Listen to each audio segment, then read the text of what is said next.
11, why don't you follow me down to the brewery? I'll tie a bowling ball to my ankle, dive in the vat of beer. I'll leave this world the same way I entered my marriage, dead drunk. Hello. Want a beer? Hook it up! Hey, hook me up. Y'all heard, take it from the top. 1, 2. Beer? This is how we do it.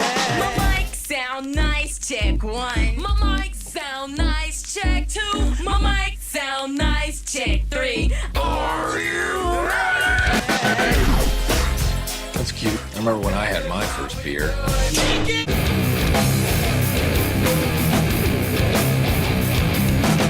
You like parties?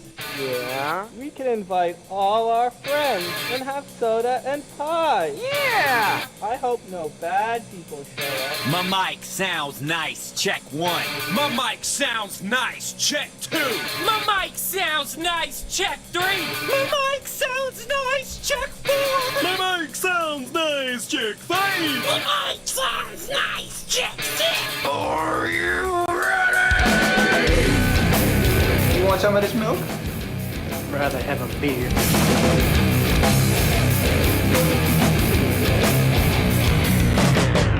What do you guys give me if I kill that bird? Barbara, that's a bald eagle.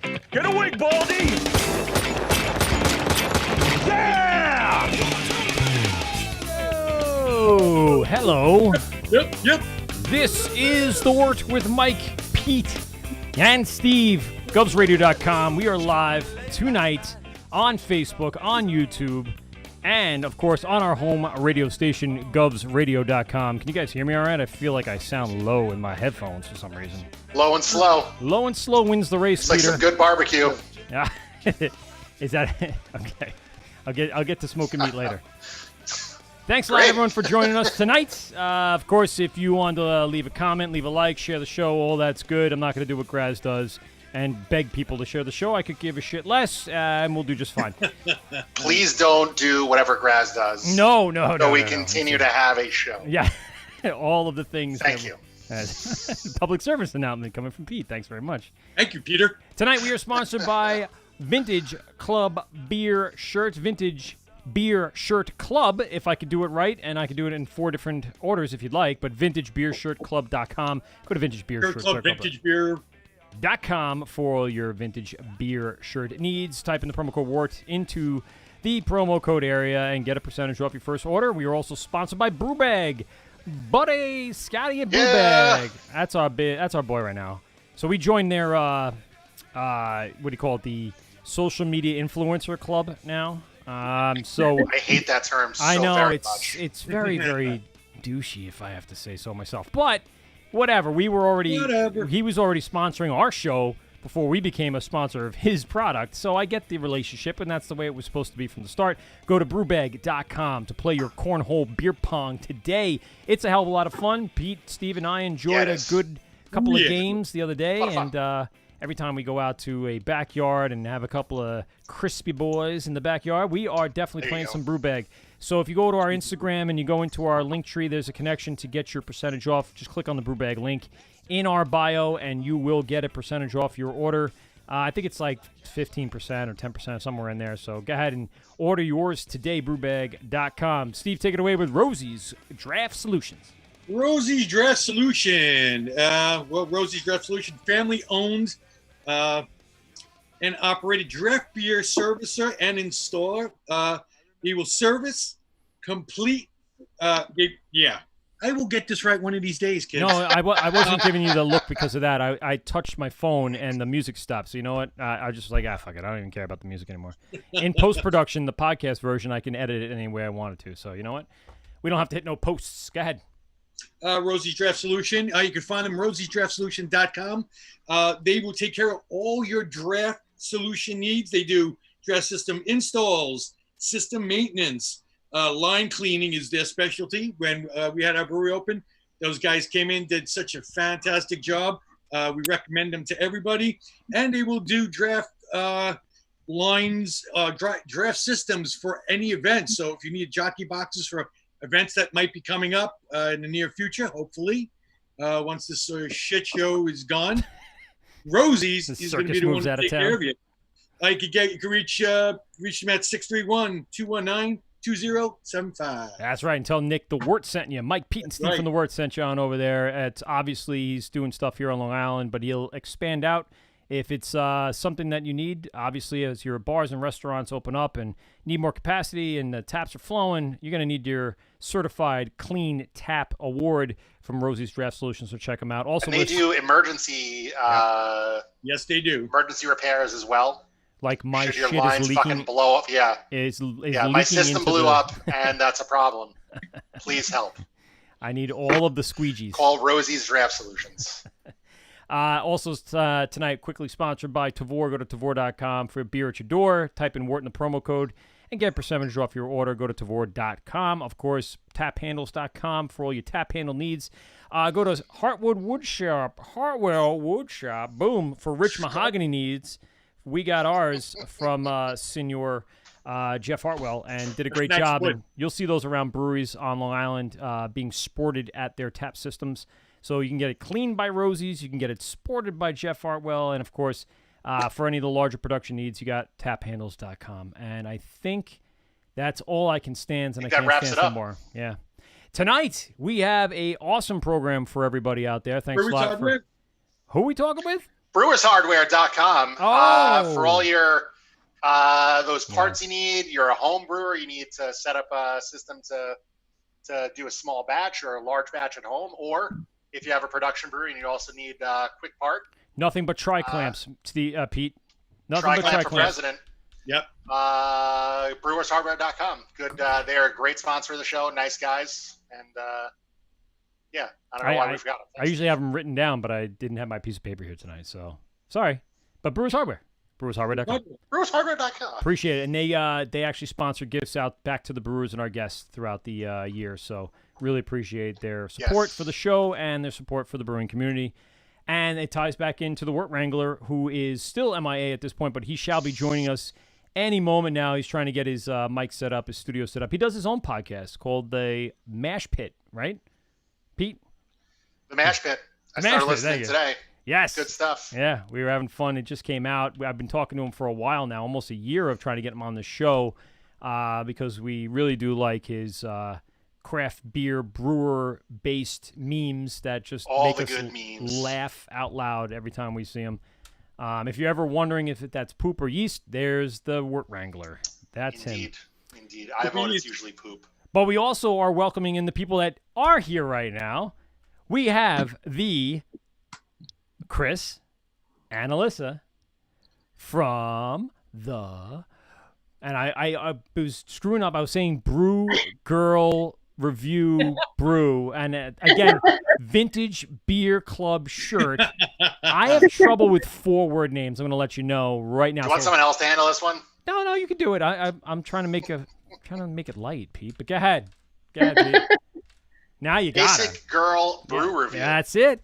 There you go. Girl Brew Basic Reviews. I'm like, wait, they're not really basic. They're actually pretty detailed, so it can't be that. But it is a really cool, let's say, blog at this point, correct? You consider that a blog? And we're going to kick it off right off with you because I'm interested in how this turned out. You guys originally, as far as I could tell, from New Jersey, and now don't live in New Jersey together anymore or within the same town or wherever you were. So now you guys are separated by some 900 miles and still contribute to the reviewing community. Yeah. Give us, girls, Chris and Alyssa, give us a little background on how this all started. Bring us back to the day where you guys were hanging out and drinking and take us up through now. Liz, do you want me to go? Or? Before you do that, I just want to also shout out Outer Light Brewing Company in Groton, Connecticut. Outer Light sponsoring Groton. I got told by the girl that lives in Groton it's called Groton, and I told her my New York accent tells me it's Groton. Did you tell her she was doing it wrong? No, she's from the town. You're doing it wrong. I did not offend her. I just said I'm just the idiot from New York that says things wrong. So you can get Groton. Yes. I know that feeling. I know that feeling very well. Yes, the Jersey knows the feeling of the New York and the Long Island and the Staten Island. It's a blend of everything over there. Especially when you move away. Oh, yeah. Oh, yeah. thank you very much for Outer Light. We'll be talking about your beers as we go along through the show. Really appreciate you guys letting me leave with a bunch of beer that we can kind of put out there, and we'll give you the big plug at the end of the show tonight. So thank you guys. All right, I'm very curious about some of their beers. Yeah. Chris and Alyssa, go ahead. Take it on away. So Alyssa and I have actually been best friends since we were like 14, 15, right, Liz? Somewhere around there. Yeah. So, we've been friends for that long, and I moved to St. Louis about a year and a half ago. So I am out here in the Midwest. I'm that good old Jersey girl that says water really weird out here, and everyone makes fun of me whenever I speak about anything. So during quarantine, well, back in March, I unfortunately got laid off my job. And, you know, was going through it. I actually it was a crazy time. So I decided to go home. I was like, you know what, when's the next time I'm going to have time to like go home, visit my family, visit my best friends. And our other best friend was just having my godson. So I went home. I saw my dad, and then Alyssa was like, come stay with me I think I went home for like 2 months, Liz? I was there. You were here for a while, yeah. So I was like, when's the next time we're going to be able to do this and get to hang out? That was code for, you were there way too long. Just so you know, that's the way she said it. Overstayed the welcome. So I went home, and one night I have a bartending background for 10 years. I worked with craft beer for a very long time in Asbury Park at Brickwall Tavern, if anyone knows it. I feel like I've been there. I feel like after like a surf and skate fest or something down there at a concert in Asbury Park, I definitely stopped by there somehow. So and Alyssa has always loved beer. She's been. I just drink beer. Yeah, she likes it and knows a lot about it. So one night we Yeah. went and picked up a couple of different beers, and I was like, let's start reviewing beers. And we just started putting it on my Instagram. People think I'm crazy, but I don't even care. People responded really well to it. Yeah, that's because we were obviously getting more tipsy as the night went on, and we're reviewing beer, and we started playing beer pong by ourselves. It was just me and her because no one else wanted to come and hang out with us. Because it was quarantine time still. Oh yeah, good point. Yeah, even though I flew halfway across the country, COVID, whatever. And did you have to quarantine for 2 weeks before you stayed with her? Governor Murphy has very strict rules in New Jersey. I picked up from the airport. Yeah, I didn't have to do anything. I also probably wouldn't have listened, but whatever. So I looked at it. We looked at each other, and we both were like, why don't we start like a beer page and just review beers? And I was like, oh, okay, let's do it. So that's how Basic Girl Brew Review kind of started, because Alyssa and I, as we get drunker, we get more basic. So and we also really just like really pretty cans. Like every time we went to the liquor store, we're like, oh, this is really pretty. This is really cute. And we're like, wow, we're so basic. We like all these pretty cans. I also think it's cool because like I had a background in beer, and like I used to have to like take tests and like do all this stuff in beer, and Alyssa loving it as much as she did. I was like, not only do we like the cans and stuff, with my background, we also know a lot about beer. At least I like to think we know a lot about beer. So that's kind of how Basic Girl Brew Review started. So you guys first started this past summer. I mean, this is very, very new. Yeah, just like 2 months ago. Wow. You got a dunkel in there? What was that? Chris, do you have a dunkel in that glass? No. I was like the cherry. Oh. Cherry. Oh, it's cherry. I like the glassware though. My stepmom and my dad got these for me when I moved into my first apartment. They're like some love those glasses. Yeah. What brewery was the O Cherry from? Heavy Riff out of St. Louis. Right. St. Louis. What style is that? It's a cherry sour ale. I love sour. So yeah. Then you'd really like the one that we have from Outer Light tonight. It is delicious. It's a sour IPA, but it has mango, guava. It doesn't have a lot of fruit forward. It actually tastes pretty dry, but it was really I'm into the sour IPAs. I'm into the sour double IPAs. No, I kept writing EST to him. God damn it. Nope. Maybe he doesn't. I wrote him back for you guys. So sorry. The Wort Wrangler was saying California time. I go no. I emailed him. Whoops. It's all right. He will could be asleep. No, he'll jump on. I'm sure he's. I'll jump on. I'll stay on to 11. Fuck it. We're not working, so it doesn't freaking matter to you. Yeah, good point. That's it. So, Alyssa, I'm sorry, Chris, you lost your job. What were you doing? You were in the restaurant business still at that point? No, I worked in New York for 5 years. I actually come from the fashion industry. So Okay. I've done basically everything you can ever. That makes sense now. Also, that makes sense. That's why I also don't like influencers, because I feel like influencers, especially in fashion, are like the worst. So it's funny that like we say beer influencers or whatever. Yeah. Even on social now. media influencers. Yes, that. So yeah, I come from a fashion background. How are they the worst in the fashion industry? You have no idea. But I don't, and I really want to know. I'm curious. They, like, especially coming, like I worked in New York Fashion Week forever, and especially coming from a background in PR and everything like that, they just always expect free stuff. They think they're better than everyone. And don't get me wrong, I do have friends that are influencers, but they're not like that extreme. It's just such an oversaturated. It's just ridiculous. There's something to be said for people that are doing that cross-promotion concept where your business is going to thrive and then their social media page that they hold to that level thrives. I understand it. For us, it wasn't even about that. He is working with a PR firm. So obviously when you work now in a real business like Brewbag, you have to treat it like normal business is treated today. And that's the way it is today, unfortunately. You can't just go, dude, I'll promote you and you promote me and we're good. And it doesn't go that far once you start locking in that business model to the current standards. But so many people are, like you said, just shipped free stuff and they wear it a couple times and then that's theirs and they just expect it. And that's not the way it should work. It's supposed to be a mutual agreement, between two people or two businesses or two concepts. And that's, again, why we do what we do and trying to get people like you guys on to draw attention to your page, your social media. No one's benefiting on either side from it other than just exposure. And we like that. We like, getting the word out there and having new ideas and thoughts brought to the table, especially when you're in different parts of the country. It's awesome. That, and I also feel like the community is just so amazing. The beer community is just so great. And that's another thing that Alyssa and I loved about it too, is that we've met even in these short, I'm sure Alyssa you can say the same thing, in these short amount of time that we've been doing this, we've met so many amazing people through it. So it's been fun. There was a statement a few years back. One of the big guys, I won't mention his name, from a very popular brewery, said, the beer industry is 99% dick free. Because majority of people that are in the industry are very cool to each other and to people that want to learn and promote. I'm going to say it changed a little bit. It's probably about 98.5 now. There's a few more dicks out there, but I feel like that's even generous. It's still pretty good though. Still pretty good. Was that Sam or was that like a very genuine community? Yeah, it was Sam. It was Sam, right? Yeah, I think I've heard that quote. That's funny. Sam from Dogfish, Calgione.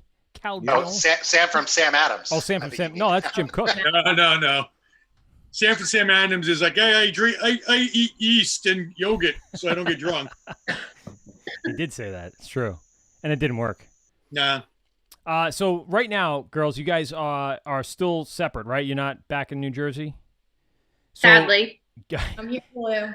So, Chris, you're in St. Louis, you said? Yes, the home of Anheuser-Busch. Ah.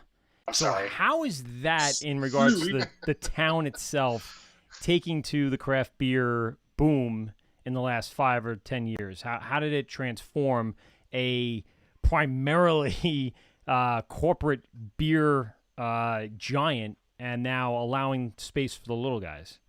I mean, in my short time living here, when we visited like 2 years ago, we actually went to Anheuser-Busch for my birthday. I wanted to go and see it, and I really only wanted to go for the horses. That's the only reason why. That's fair. You want to see the Clydesdale. That's fair. That's all I wanted.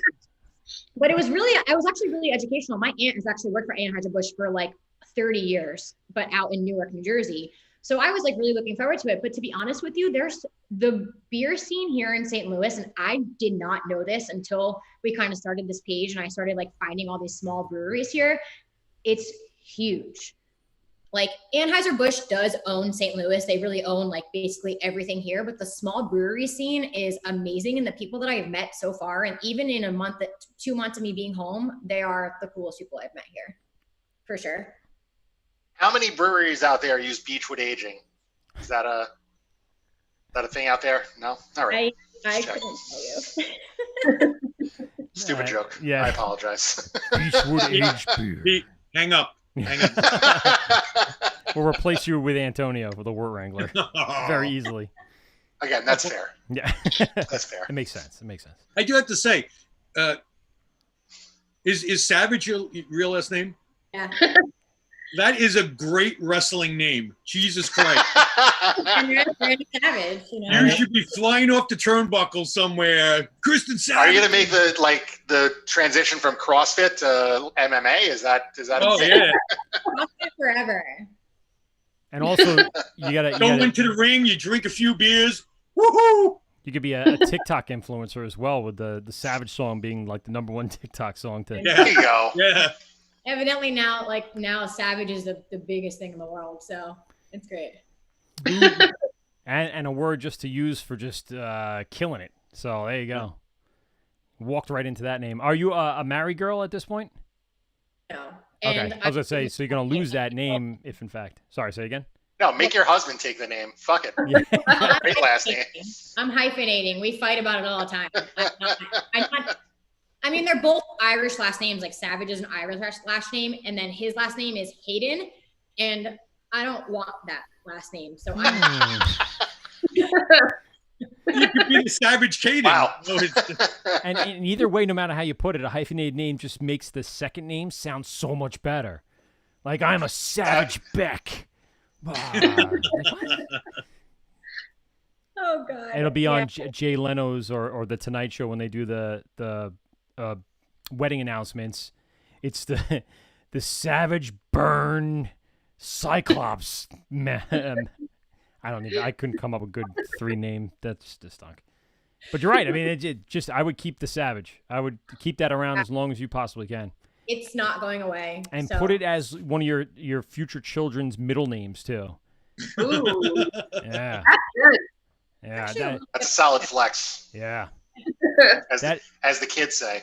As a Irishman as well, that was our tradition in our family. My middle name is Rixon, Wrixon, which is just I'm not Anthony, like Michael Anthony.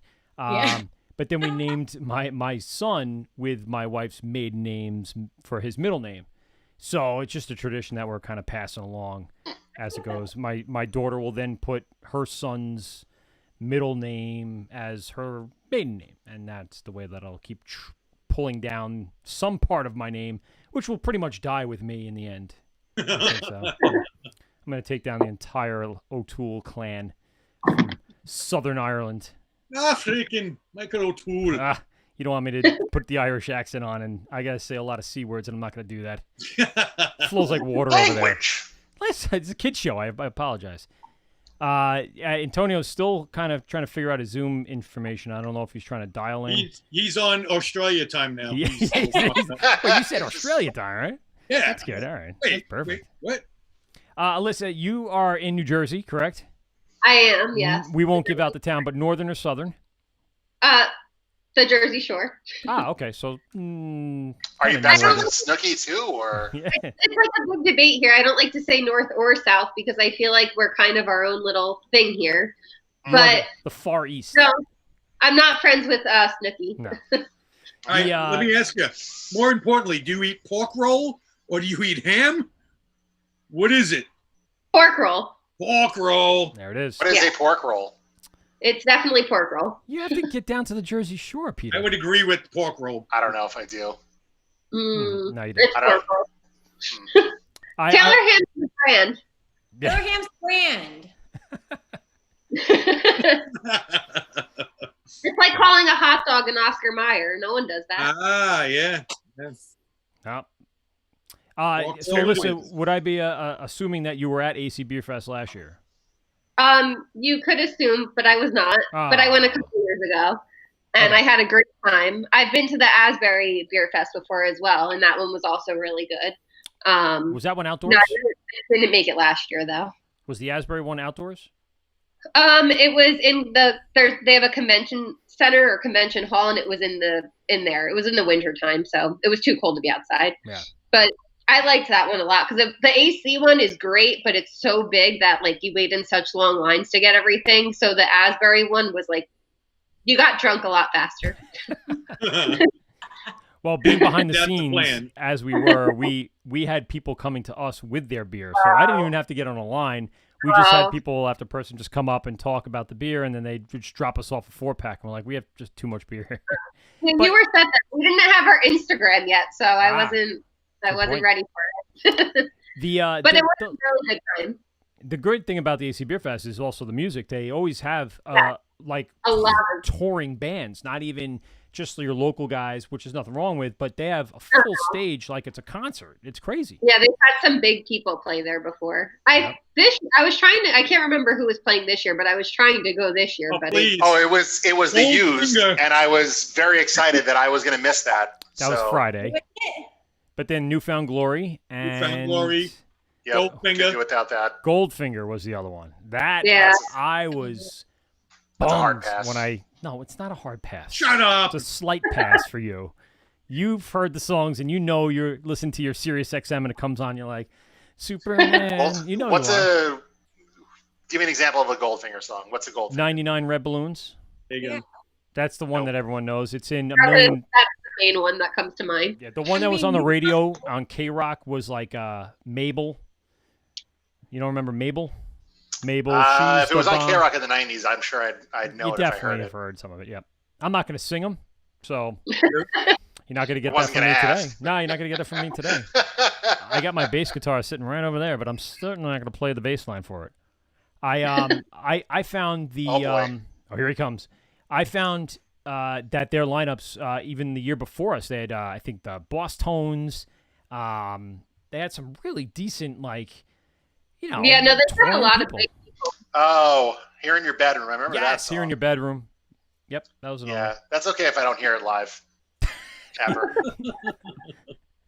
That's fine. Such a yeah, Debbie but Downer. it was the Deftones playing or something like that. Oh, it's They're like- all right. They're all right. I've seen them. They're all No, right. it would be Rammstein for him. Yes. And that's what we need at a beer Fuck fest. yeah. Is smash Blast. your neighbor in the mouth music, not uppity. I mean, really, are your neighbors that friendly anyway? I That's mean, the kind of music I like. So there you go. there you go. There's nothing wrong with metal. I think that would be the wrong selection for a beer fest. Things might I get disagree. a little out of control. Look, they're German, and Germans know a thing or two about beer fests. And So Is that how you're going to justify the selection? sure is. Sure. I don't think. Lederhosen, freaking Thrash, Yes. and Oh man, That's what this they is all should've done. sounding like great ideas to me. people dying in the mosh pit. Yes. Yeah. Like traditional German Oktoberfest. It'll be perfect. Yeah, pretty much. I mean, I heard that's a good time too. Yeah. I don't Of even want course. to go there. I had tickets to go to Oktoberfest this year, and it's the third time that Oktoberfest has been canceled in all the years. The other 2 times were the fucking world wars. Oh, Aww. Yeah, wars. yeah. Womp womp. Steve, the good thing is you will live another year to see Oktoberfest. I hope so. You'll be fine. I heard it's very intense. They like write your phone number and your information on your hand in case you get lost from everyone. It's a serious event. That's not a Well, bad listen, idea, Went the actually. past couple of you years. always get lost. I get lost no matter what, but they do that to normal people too. Antonio, you there? Yeah. There he yeah, is. Should be here. What's going on, What's man? up? The Wort Wrangler man. here on the Wort with Mike and Pete. First of all, we'll just say this. Thanks a lot for taking on the word Wort, because not too many people know what the hell we are, but you have helped make our name something that becomes a common household name, especially to the brewing community. So I appreciate that, man. Yeah. A lot of people will totally think it's something else. I know. It's never fun. No. How do you explain that you're a skin mark that nobody really wants any part of? Yeah, exactly. Because Speak for yourself. everybody goes to, they all take it to the genital thing. So Yeah, that's true. Oh, you're a genital Wort Wrangler? Oh, I see where you're going. You're a... It's terrible, I mean, man. there's worse ways to make a living. It's true.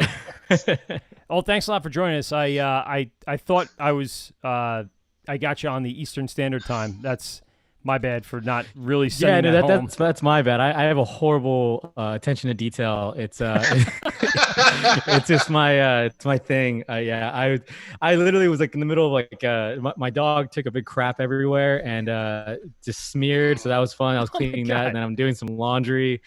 Disinfecting some. I was doing merch. I did a bunch of merch today, so I take it really serious with disinfecting. So all my peeps that order stuff, they're guaranteed a clean package at least when they open it.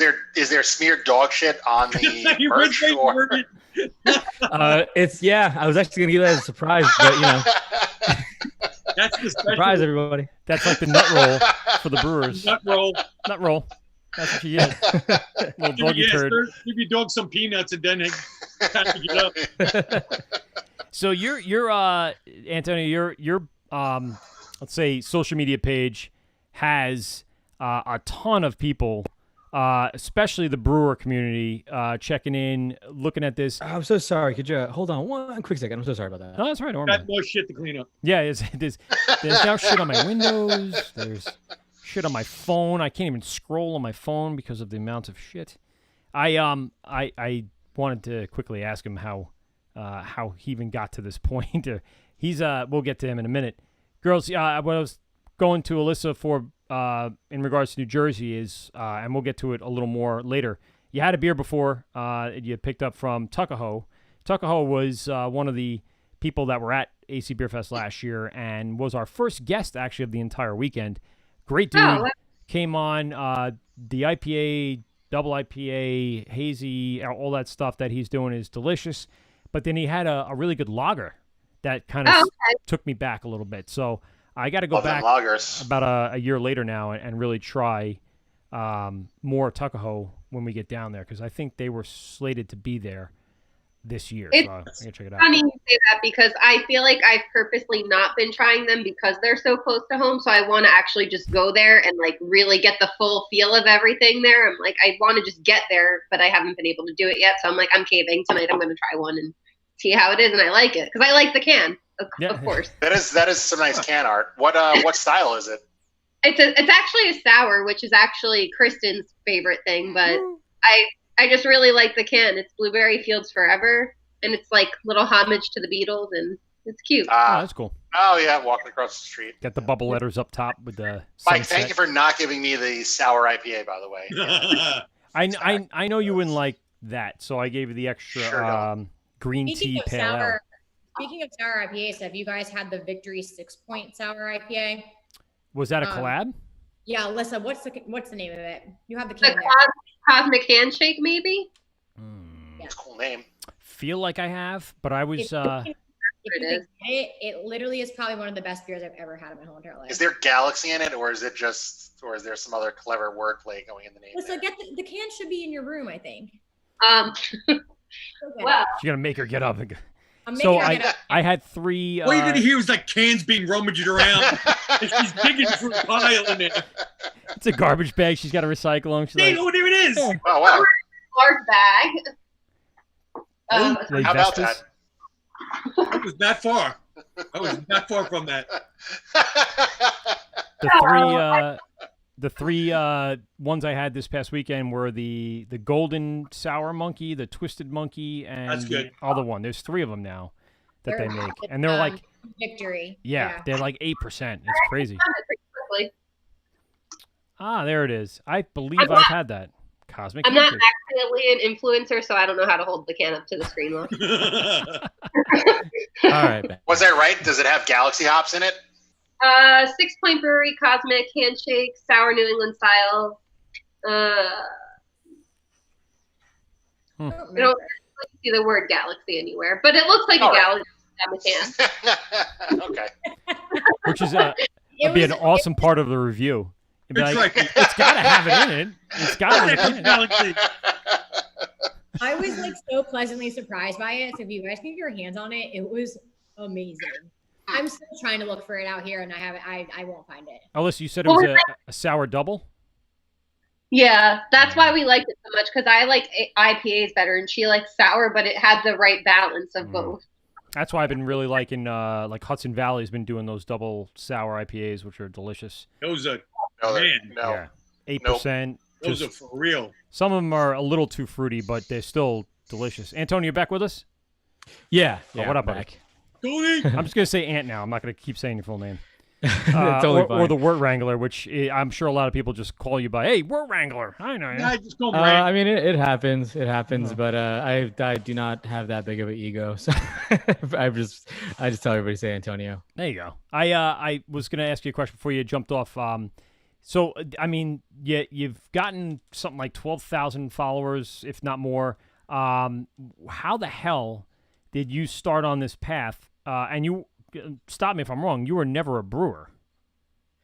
No, I am a brewer. Yeah. Oh, you are. But you're also a stand-up comic. Correct. Yeah. Okay. Started in the industry 2011, 2012-ish, probably towards the end of 2011. Okay. And then basically after that, I mean, I just went at it for a few years, and obviously you go through the whole process and different stages. I mean, I've had multiple roles in the industry throughout the years, but primarily been a brewer. And moved to San Diego just to try to pursue different brewing opportunities. And then from there, I've always, it was kind of like the past few years, I had material written. I was trying to do stand-up. It was something I really wanted to do. And then the stand-up scene in San Diego is like really, really cool. So the people are great. They're really supportive. They have, I don't even know how many clubs, but there's a lot of clubs around here and a lot of ways to come up and be involved. And long story short, though, Wort Wrangler kind of came about because I was pissed off. I was going through a rough time in the San Diego scene. It was kind of like the city was chewing me up and spitting me out for a second there. And I just started ranting, started just kind of just going on my normal stuff. And, I have different viewpoints now, I think, and I'm definitely not as angry as I used to be. But that's kind of what it came about. I was just kind of a pissed off brewer, frustrated, wanted to kind of start something for us. And then here we are, like a few thousand people later. And here we are, yeast or poop every day. Yeah. Those are all like, sometimes not sometimes, probably like 90% of the time, mindlessly repost those because I already know what it's going to be. So at the end of like the video, it could totally have someone saying like, I kill children or something. I wouldn't know. I totally would not know. It could be like exactly. It could be a Easter poop. 9/11 was an inside job. All of the above. Yeah. Oh no. It could totally do that. Why'd it I could be do someone. that? Somebody could totally be confessing a murder or their hate or some kind of. All right. When is Graz coming on? Is Graz coming on? I probably totally. What was that? No, it's our inside joke. Yeah, it's I probably screwed myself there because now people realize like, they're gonna try to sneak in a secret message at the end of the video. We are relatively popular in New York, probably not countrywide, so just watch out for the New York guys. They'll tune in. I love the New York guys though. That's we're gonna have really cool people. I was saying before the show we were supposed to have Chris on from Dubco, and he's been wrangled a few times, or at least the brewery's been wrangled a few times. So yeah, wanted to have him come on and talk about the times he was wrangled. But he's been a busy man, so I mean, it's a good time. So many of these posts that come out. How do you first of all, how do you sort through the ridiculous amounts of DMs and links and connections that you're probably getting, and then how do you decide? And how many of these, the ones that you get per day, just fall by the wayside, but they're probably gold because you just don't have the time in the day to sit there and post them all. Yeah, I mean, so like primarily like, most of the posts on the page are with me. I mean, I create them. It's a weird background I have, but I know how to do graphic design. I know how to do all that. I work with different breweries too, making labels and everything. But yeah, so I do primarily a good chunk. Like it's become part of my daily ritual now. It's usually morning and night, unless I get hit with an idea in the middle of the day.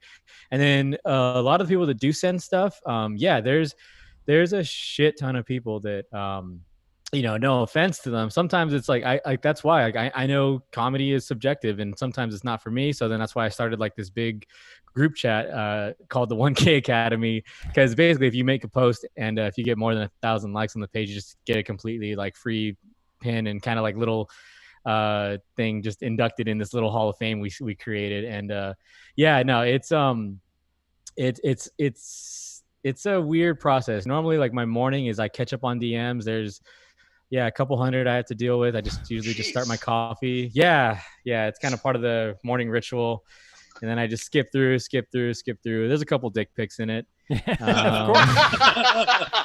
sorry I keep sending this to you. I'm sorry. It's fine. We should probably get that looked at.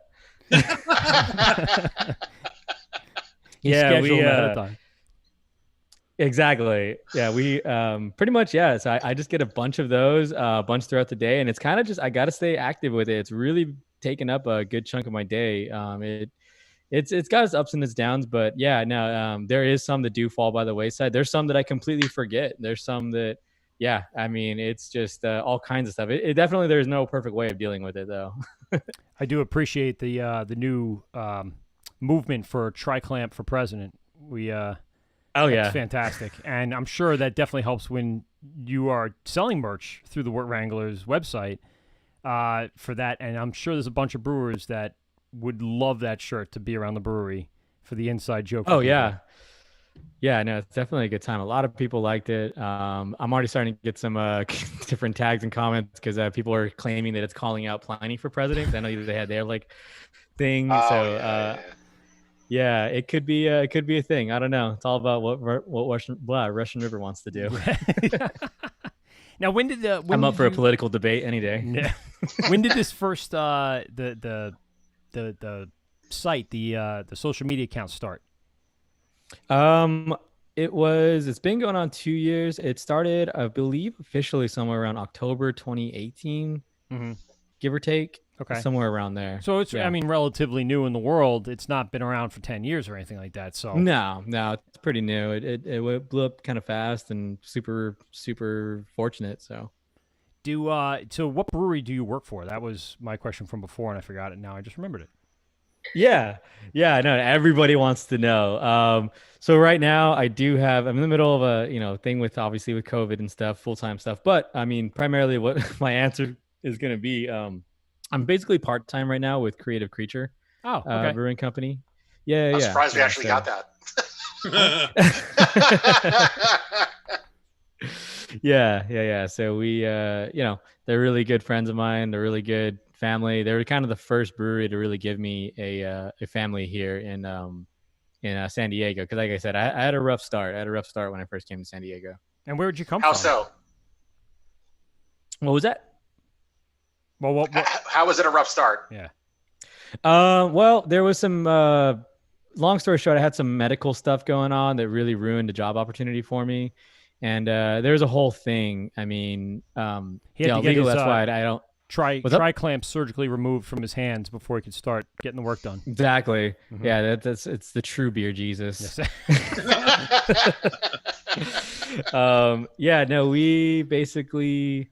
it came over here and like I said, that's right now Creative is kind of the only one I will say that my involvement with, but for I know future posts and future jokes I make and future stuff on the podcast, I kind of keep every single brewery I've worked for kind of a secret just to avoid any kind of legal action. Well, yeah, and we kind of know how that goes around here. We're just gonna keep it at that. Yeah. And really across the country too. We hear about our New York scene a lot, but it's happening all over the place, and it's tough. You're right. You got to be careful. It's your source of income, and it's your way of life. So you got to kind of keep it separate sometimes. You mentioned Plus, it lets me make more jokes without people getting too butt hurt. So right, and it's all about it's about comedy too. In the end, no one can disguise or confuse your Wort Wrangler account with some straight up political stance, partisan, bipartisan nonsense. But people will. They'll try to swing it one way or the other. It's crazy. Oh yeah. It happens a lot. People, I've been accused of both. I've been accused of being a Trumper. I've been accused of being a hardcore libtard. I've been accused of both sides. I'm a pretty centralist. I'm just like the way one of my heroes, Richard Jenny, I have his stance forever. I know eventually I'm going to start voting here, but Richard Jenny had this amazing bit about being too far left and being too far right. And you got to find himself. Like, he would give really good description on each side. And he's like, but you got to find yourself right here in the center with me, right here in the half-ass, so you can bitch about whoever wins vote, like right there. But yeah, you want to be on an island without anybody there. You just want to be there. I'm a man without an island. Yeah, exactly. And because I completely see both sides. Like, I love both sides. I have friends on both sides. I have people that I admire on both sides. I have heroes on both sides. It's something people are getting really, really roused up about. And, you know, I can imagine your replies to those posts be like, yeah, you got a point. That's yeah, it. And, yeah. And like, wait, I wanted more. Like, no, you got your point. It's a good job. Yeah. So you guys, you started the Mash Pit podcast. You're a couple episodes in. How did that come about? Yeah, so I feel like it was the next step. Wort Wrangler is constantly evolving, I like to think, and I feel like it was our next step for content to put out something to entertain brewers, and that's kind of like, at the end of the day, it's like it's a hard job. It's definitely nothing glamorous. So I like to be involved with people's life and make them happy and just get the giggles going. So I feel like the podcast was kind of the next step to that. So basically I had this kind of like ride or die kind of guy. He was with me from the very get-go, and I only had like 50 followers, and we just became friends, just immediately became really open with each other. And then eventually one day we started gaming, and I'm like, this conversation's like amazing. Like, let's just do a podcast. It was literally a drunken idea. I'm like, let's do it. He's like, yeah, let's do it. And then it became into more and more meetings and talking about it. And then he invested in a good mic. I invested in studio equipment. I luckily was able at the time, like, a Brewer Supply Group, shout out to them. They provided me a little something, so I was able to get a good start. Yeah. And and then we just kind of kept it going from there. And it's been fun. It's been cool seeing seeing the rankings on iTunes and everything. It's super, super awesome seeing the support. Well, it definitely helps with the social media account, and then just a natural, like you said, progression right over to the next thing. Yeah. Not in the studio, but in the virtual studio with us tonight, we have the Basic Girl beer review girls, Alyssa and Chris. They're here with us too. Hell yeah. Yeah, I know. I saw that. Yeah. Excited. So hi, we're here. What I was getting at here, and what Antonio was saying, is maybe that might be you guys' next step. It'd be great to see an all-girl podcast about craft beer, doing your same concept that you're doing in social media, brought to life through a podcast or whatever we do, multiple stream broadcasting, whatever you want to call it. Yeah, you ever consider something like that? Absolutely. Say that because today I actually just picked up a new beer from Tom's River Brewing, and when I read the can, I didn't get to look into it yet because I've been busy, but when I glanced over the can, they're talking about supporting women in the brewing industry, and I thought it was really interesting. And their website to go to check everything out, which again I haven't done yet, but it's something I'd be interested to see what else, like what other opportunities there are for us in this industry, just because we like beer and everyone here is really awesome. Well, I mean, and now, because all the technology has gotten to where we are right now, it would be easy for the two of you to do these virtual shows. We have another podcast on our station, GovsRadio.com.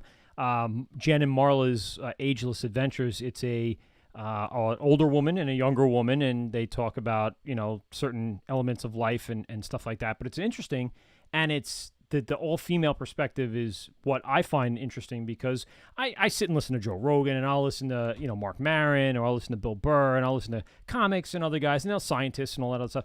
But I very rarely just get to hear like an all-girl thing and understand that perspective, because I have trouble sometimes understanding the perspective, because I never get that. I know nothing. I know nothing. I don't. As I know nothing, and Pete knows not a thing.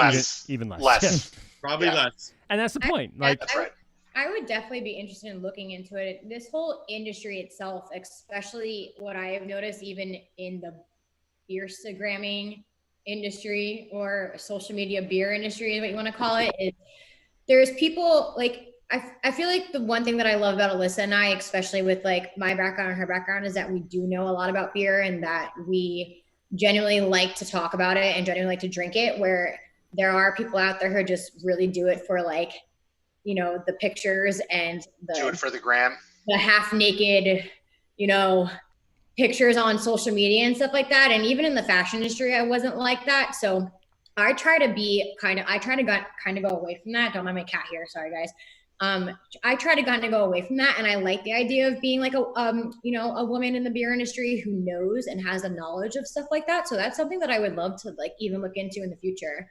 And there's also big opportunities. We had the Lady Brewsters here on Long Island, a bunch of the non-brewing employees of brewers all in the North Fork. The women came together and went through an entire brewing process and released that. Yeah, I obviously have the Pink Boot Society nationally and all those. And just in the entertainment industry or media industry, if you want to call it that, there's not too many. I mean, there's maybe a handful, if that, of that kind of thing. So that may be something you want to look into. Antonio, you're on the West Coast. So do you find that strong female presence in the brewing industry and or in the media industry? It's changing. I think it's definitely evolving. Before, I'll be honest, like not so much. Just with, I mean, it was a predominantly male industry kind of deal. But I feel like now with the way things are going and support, and the support has been amazing. Like we just did an episode with Kim from Maui Brewing Company, head brewer there. She was actually the head honcho that started St. Archer and got them off their feet. And yeah, she brought it. She definitely brings the heat, and there's more and more people like her that are doing this. So I feel like it's getting a lot stronger, and a lot more women are joining. Yeah. So I think it's definitely we need the balance. I do need the balance. I mean, having all male I industry, hate sausage fest. I think everybody does. Yeah. Well, it's not just that. Unless it's actual sausage, that I'm like that I'm here for that. Oh, actual. You better check your arteries. Like some bratwursts. all of the brats. It's your job and to get into brewing and doing all that kind of stuff. I did. It helps. I keep telling Alyssa to quit her job and to get into like brewing. And there you go, Alyssa. Just do it. Yeah, Just quit the job. Do it. Don't even give them 2 weeks notice. Fuck them. They don't deserve you, Alyssa. I honestly, though, to be honest, I just never I've obviously drank beer since before I was even legally allowed to. And I feel like I just never thought that there was as much of an industry. Like I knew that there was a craft beer industry, but I didn't realize what it was until starting this page 2 months ago. Like it blew up so quickly, and I never imagined as many possibilities to do something with it as there might be by having our Instagram page. Like it just brought on all this information that I didn't know about. So maybe in the future we could do something else with it. What was the first beer you drank? Because I'm pretty confident mine's more embarrassing. First beer. I think I actually kind of vividly remember drinking bottles of Miller Lite.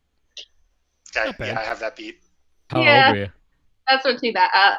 Like 16, 15. Yeah. You drank a warm beer with a cigarette butt in it that your uncle put down in. Legitimately, there is somewhere in my parents' house. There's a picture of me like at 5 with like downing like a butt heavy. Yeah, it's actually with the cigarette butt thing. I have a funny story about that. Really quick. I had I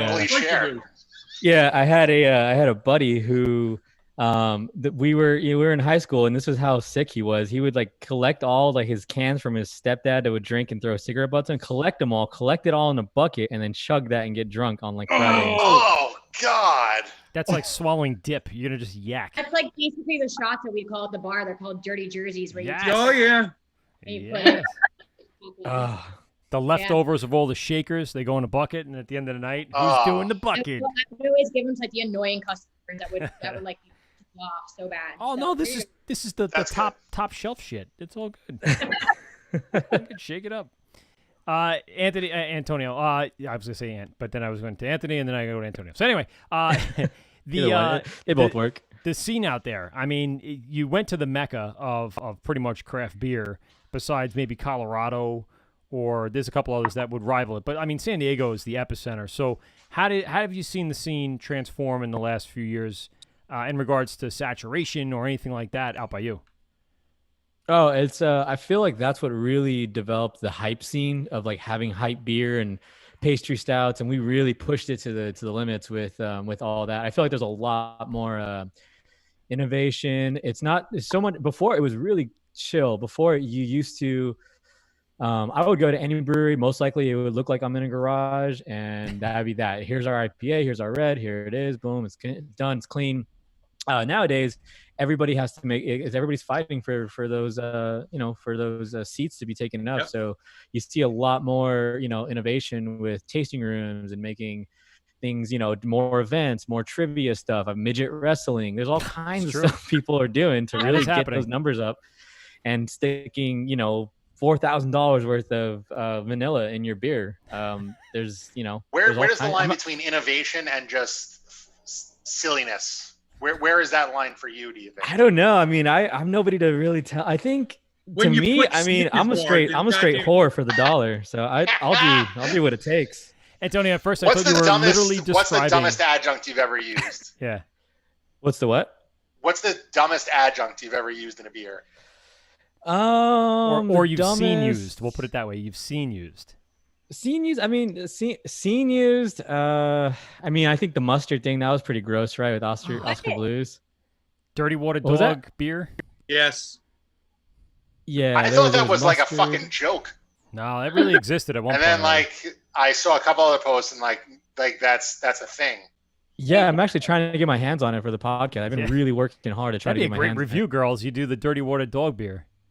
I mean, I would try it. Just Kristen, that's absolutely the right face. Yeah. So are the Rocky Mountain oysters. That's not a good thing either. Wait, it's brewed with mustard? Yeah. Mustard. Mm-hmm. So I like mustard, and I still wouldn't drink that. Mustard seed, or is it like just straight up gluten's brown? I talked to the brewers there, and they said it's straight up French's yellow mustard. Get the fuck out of here! Yeah, I'm so curious about that brew process, though. Yeah, it's just a typical brew process, and they put it in secondary. So it was already done. It was already fermented. It didn't get boiled out. It was literally just fresh-ass mustard from French's dumped in there. Ugh. I don't know. I don't even like French's by itself, but... I would have, like, without hearing that, I would have assumed, like, just straight mustard powder at some point. Because you would think the I'm oiling... gonna step it up a notch. You guys are East Coast, right? Yeah. Yeah. Yeah, I'm gonna do a beer with muffalata sauce. That's great. That'll take it to the next level. What I was saying before, Antonio, was when you were first describing the scene as it early on, you literally described Steve's old brewery to the T. Pastry stouts in a garage. Pretty much that was Barrage's MO. Snickers bars. Snickers bars and freaking s'mores, and before everybody was doing it. Yep. Yeah. At least out here. I mean, I'm sure that scene was highly developed out there early on.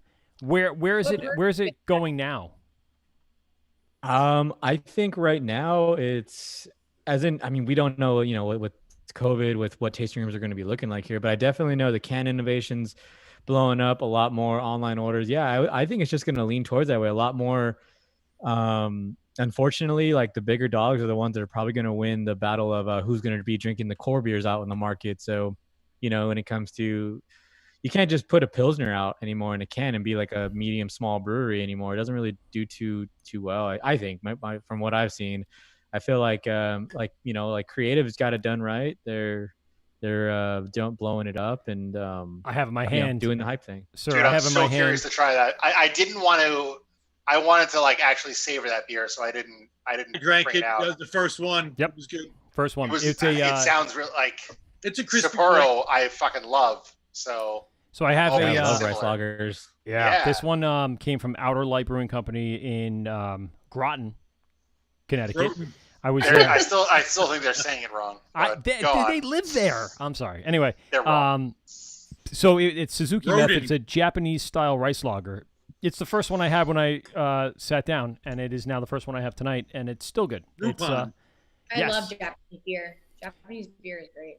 They have. I'm so curious. Great lagers there, Pilsner, same thing. But you're right. They don't sell like obviously what everything else is selling from the New Englands and the IPAs and the West Coast. Haze boys. You guys, Antonio, you guys have that haze craze out there? Are you still strong with the West Coast? Oh no, haze craze is definitely it's there.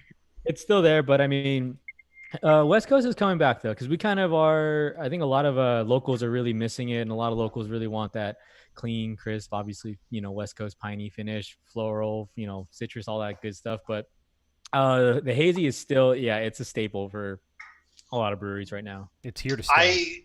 I am a sucker for hazy beers. I don't do well with those West Coast IPAs, and it makes me feel less than, and I'm okay with it.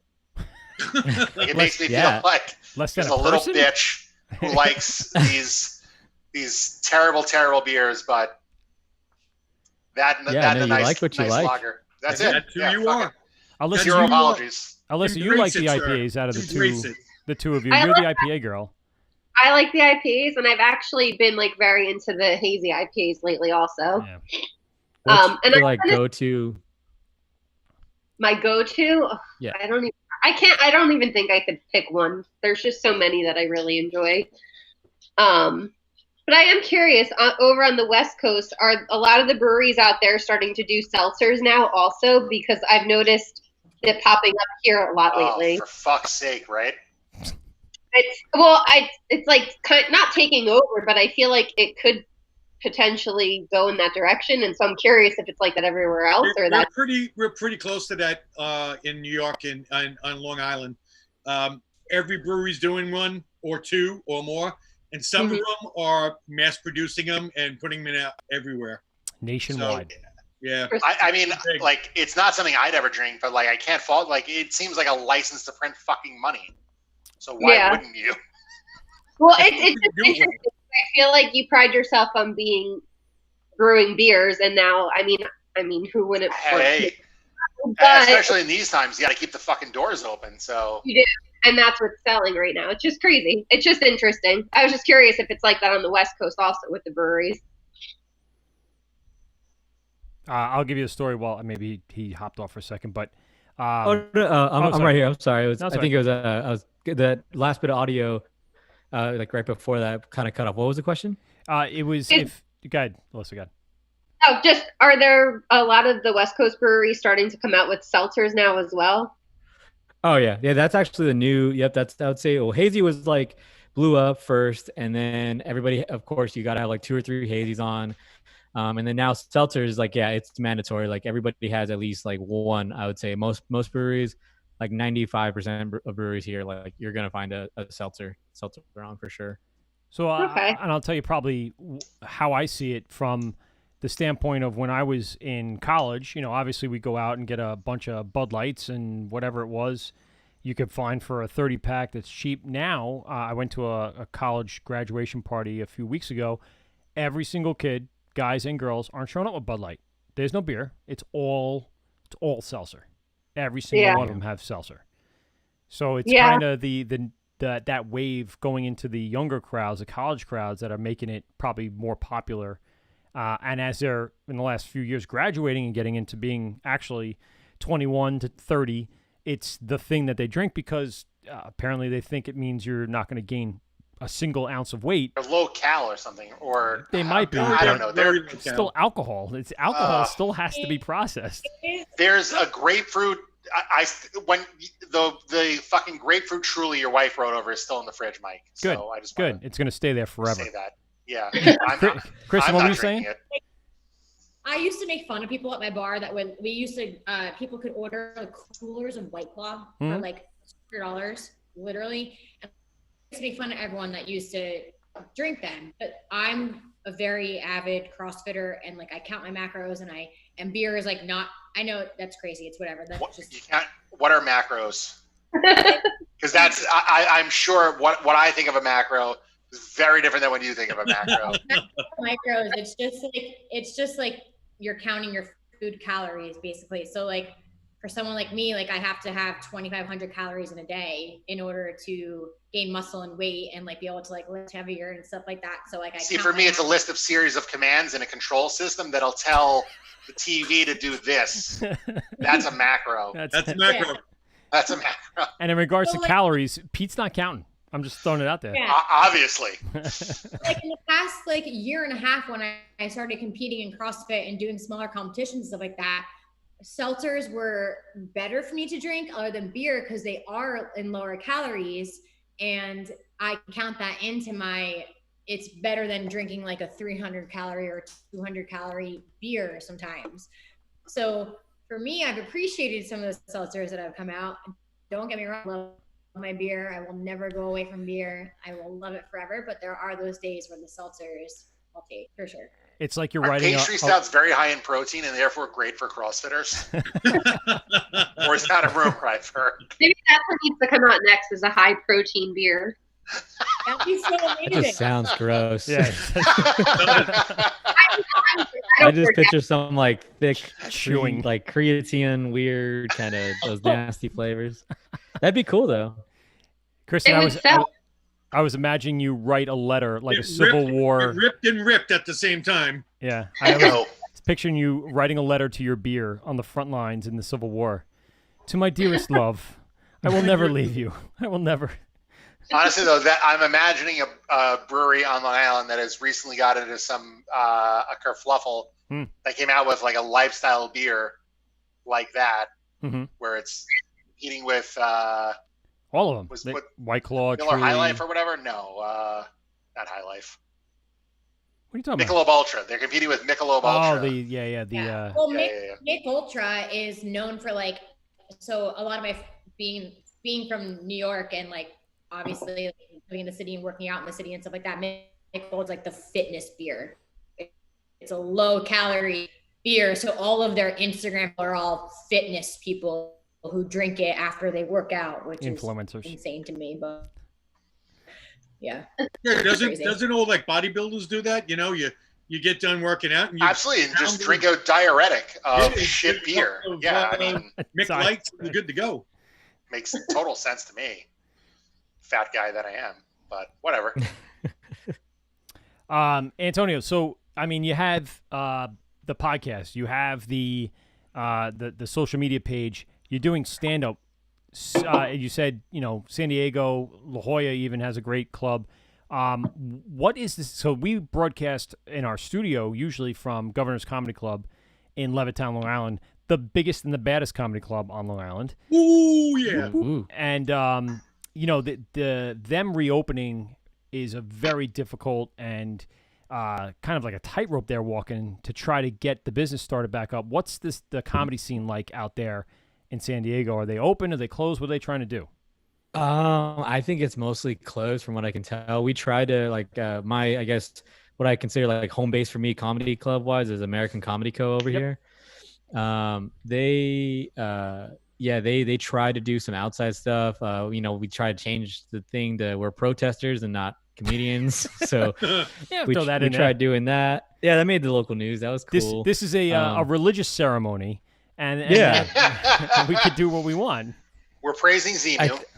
I think that's what they're trying to do. Nathan Donovan, he's the host there doing, he does a lot of stuff, but I think there might be trying to do something like that next. But so they have there's that, but it's not so much right now. The comedy clubs are kind of non-existent, and to be honest, I've been going on a really long stretch of not.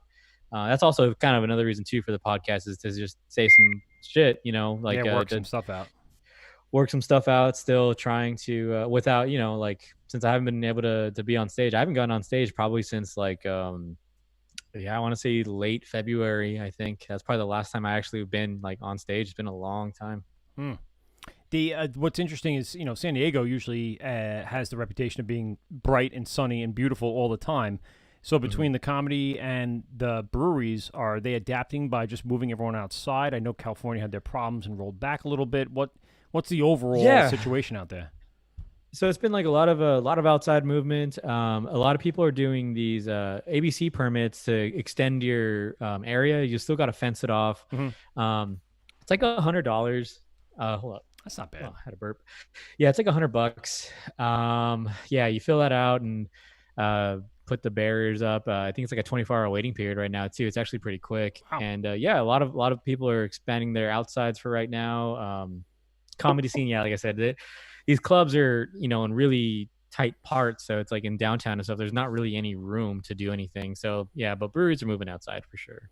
Girls, you guys are from different parts of the country, yet it is summer no matter where you go.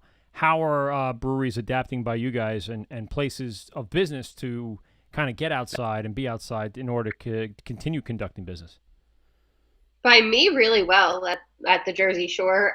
Everything has been very for the most part, all the breweries I typically go to are open and have accommodated outdoor seating.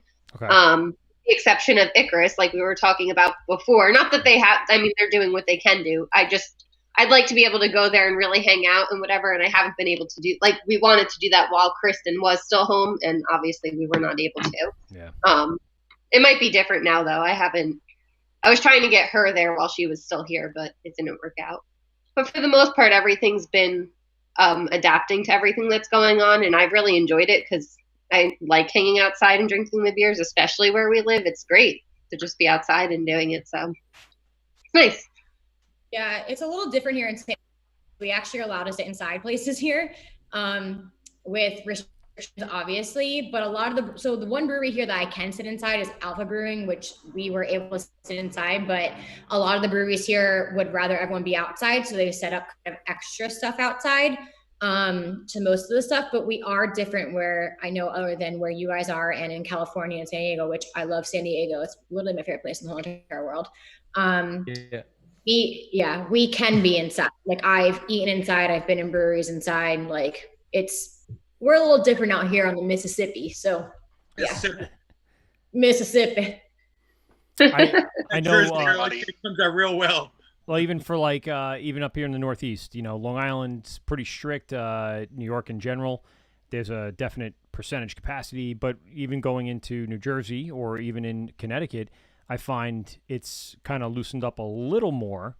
Not crazy, not like unsafe, but it's kind of different. So it's just fun to hear about kind of where things are at in the thing. I think what's great about what's going on too is it's forcing people outside, forcing businesses now to produce outside spaces, which, like you said, I love being outside. I mean, as long as it's not 22 degrees, I'll go outside in the fall, sit by a campfire or anything like that. It's awesome.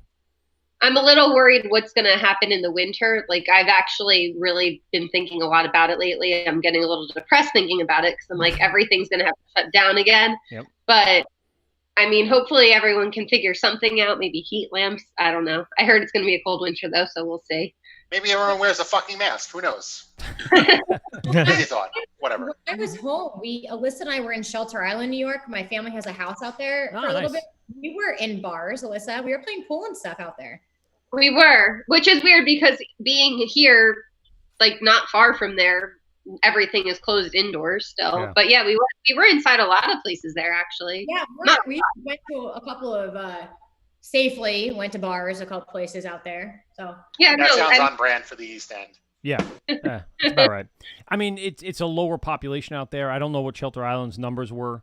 So, I mean, like even, I mean, even Fire Island had 0 cases, and I was there for a week, and it felt good. But the tourist problem is what people are worried about. The commuting and we get all those dirty LA people coming down. Right. That's stupid. Just shut down. I was the whole excited. highway. Nassau County, where I'm from, was like neck and neck with California for case count for a while. The whole state. But not anymore. Not no more. I gotta throw in I love you. I love LA. I love you, LA people. I was just talking to tourists. I got a lot of LA friends, a lot of LA followers. So he was that close. Yeah, that close to getting more dick pics on his. Yeah. Oh, you like dick pics, do you, asshole? Okay, you want some LA dick then? Okay, how about that?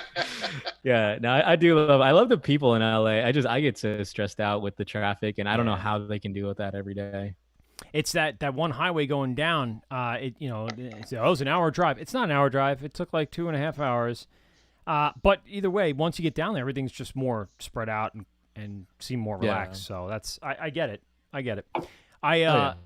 I'm wondering if it, just because and what you guys were saying about Shelter Island, I'm wondering if it's just a population concept when you feel like you're less stressed, less traffic, less people. It feels like safer. And I think there are going to be people across the country that are going to be in the winter looking for places like that are just less people. People are going to try to get away. I know that, so my mom is immune compromised. Like, she has lupus and stuff. So she's been out in Seltzer Island she was out there for a couple months and has been going back and forth just to kind of get away. I know bars and stuff on Shelter Island were not really open. The brewery is open. Shelter Island Brewery. Alyssa and I unfortunately didn't get to go when we were there. But Seltzer Island Pale Ales. Yeah, we met him. He actually contract brews at Long Ireland in Riverhead. Oh, really? Yeah. Yep. Oh, that's so cool. I didn't know that. Yeah, but nice. we went over to Greenport for a couple of times just to kind of get out a little bit because we both have been cooped up or whatever.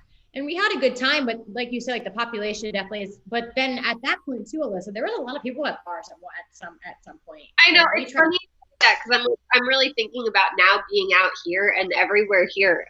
There's not been anything that I've done indoors, but when we were in Shelter Island, there was kind of a lot of stuff open indoors, so it's very different, even though it's not far.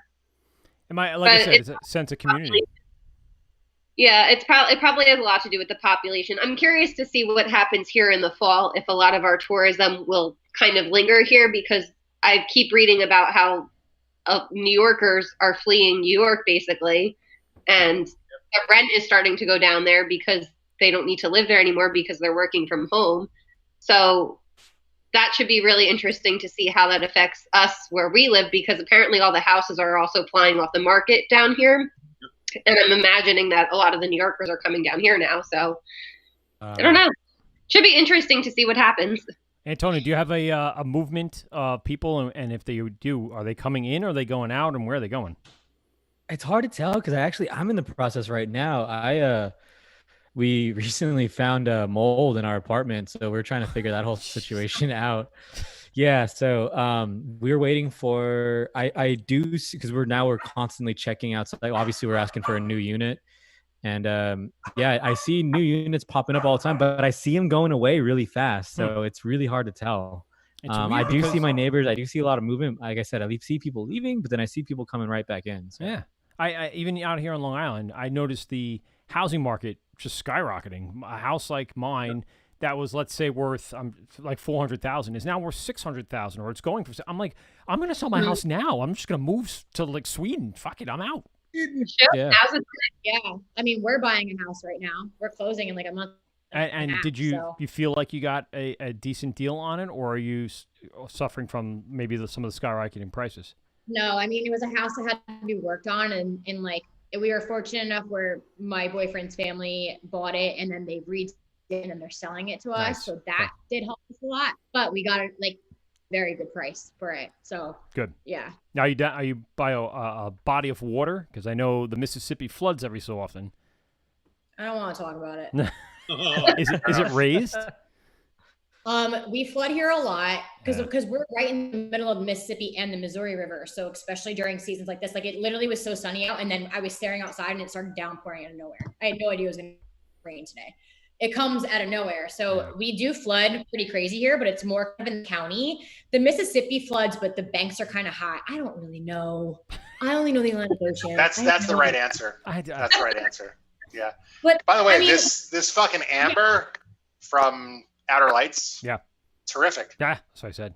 Sorry, Kristen, we cut you off when we talked. The whole, Antonio, you're doing your podcast on Zooms, right? I actually have a different kind of setup. It's we look at each other on Skype and we connect like that, so we actually can feel like we're hanging out with each other. Yeah. But then I use a separate thing, which is I recommend it to anybody, if they're looking into podcasting. It's Zencaster. That's what I use for all the audio. I send them a link on Caster, and then we look at each other on Skype. But Zencaster records everybody locally to whatever their computer. So if they're on a mic or whatever, or even just on their headphones, it records them, and then it sends me a separate track of each person on Google Drive. And then you so post that's it, how I'm able to kind of connect it together. There's a similar thing plug-in through Pro Tools. I do audio production. Obviously, if you could see me, I have the mic. Similar concept. But I find that sometimes, because I'm doing the Zoom just to see each other, then I'm doing the rebroadcast of the Zoom using OBS, Tech Talk with Mike, by the way. And then I have to then send that out to a rebroadcasting system to then add a whole nother program that's doing another collection like that. Will start stressing my system. I tried it one time with a different podcast I helped produce, and it was crashing all over the place. So I guess your concept of what you're doing with the Skype as a separate thing probably worked out a lot better. I got too much command control here to do live broadcasting to 3 different platforms. Because we're live right now on Facebook, we're live on YouTube, and we are live on GovsRadio.com. Oh, wow. Yeah, so it's exciting. It's a. I could totally say something to ruin my career. Yeah, absolutely. Yes, Please you do. could. Please do. No, don't do that. Don't tempt him. right now, so Don't tempt him. You haven't I said got anything the brown to guy date, card. I so could you're say good. stuff. There you go. Bingo. It just says Wort Wrangler, Antonio. So who knows who Antonio is? It could be anybody. Exactly. No. I'm sure there are a lot of Antonios that work for Creative Culture Brewing part-time. You had to say it again. It doesn't have to, it's very non-specific. Again, thank you to That's Outer a Light. great name for a beer, by the way, isn't it, Steve? Juicy Bullshit. Juicy Bullshit. I actually have an idea for a beer right now. If anybody's listening, I'm willing to do because I just really like the artwork, and I made this artwork of a hop twerking. Hold on. We are actually going to be brewing a beer. Pete and Steve and I up in Massachusetts in 2 weeks. Ooh. So the first one we have locked and loaded. It's called. I'm not going to tell you the name, but we're going to be doing a seasonal beer for the show. Oh. Then the second beer we're going to be doing, we have not really locked down a name. So I'm interested in your concept, and maybe if it has It's a hop twerking, did you say? Yeah, so I did Sold. this. It's a sticker design that I have it on my site, but it's called because Motueka hops, but it's called Motueka. Yeah, right. Saw that. Yep. I'm on board. Yeah, but what I wanted to do was I just wanted to take the artwork from that hop, and with everything going on right now with that whole WAP song, the WAP song from Cardi B, why don't we actually do WAB, wet ass beer, or even keep it WAP, wet ass pour? I don't know. It's just an idea. I just thought. And girls like us would buy it. I would buy it.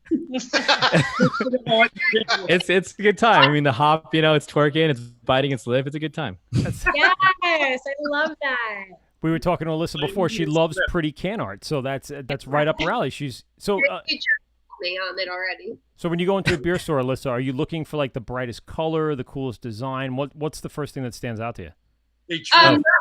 With the not the color, the design, I would say. I'm definitely a fan of design. Who do you think has the best can art? Is there a brewery you gravitate towards because their can art is on point? Collective Art. They have a lot of really interesting cans.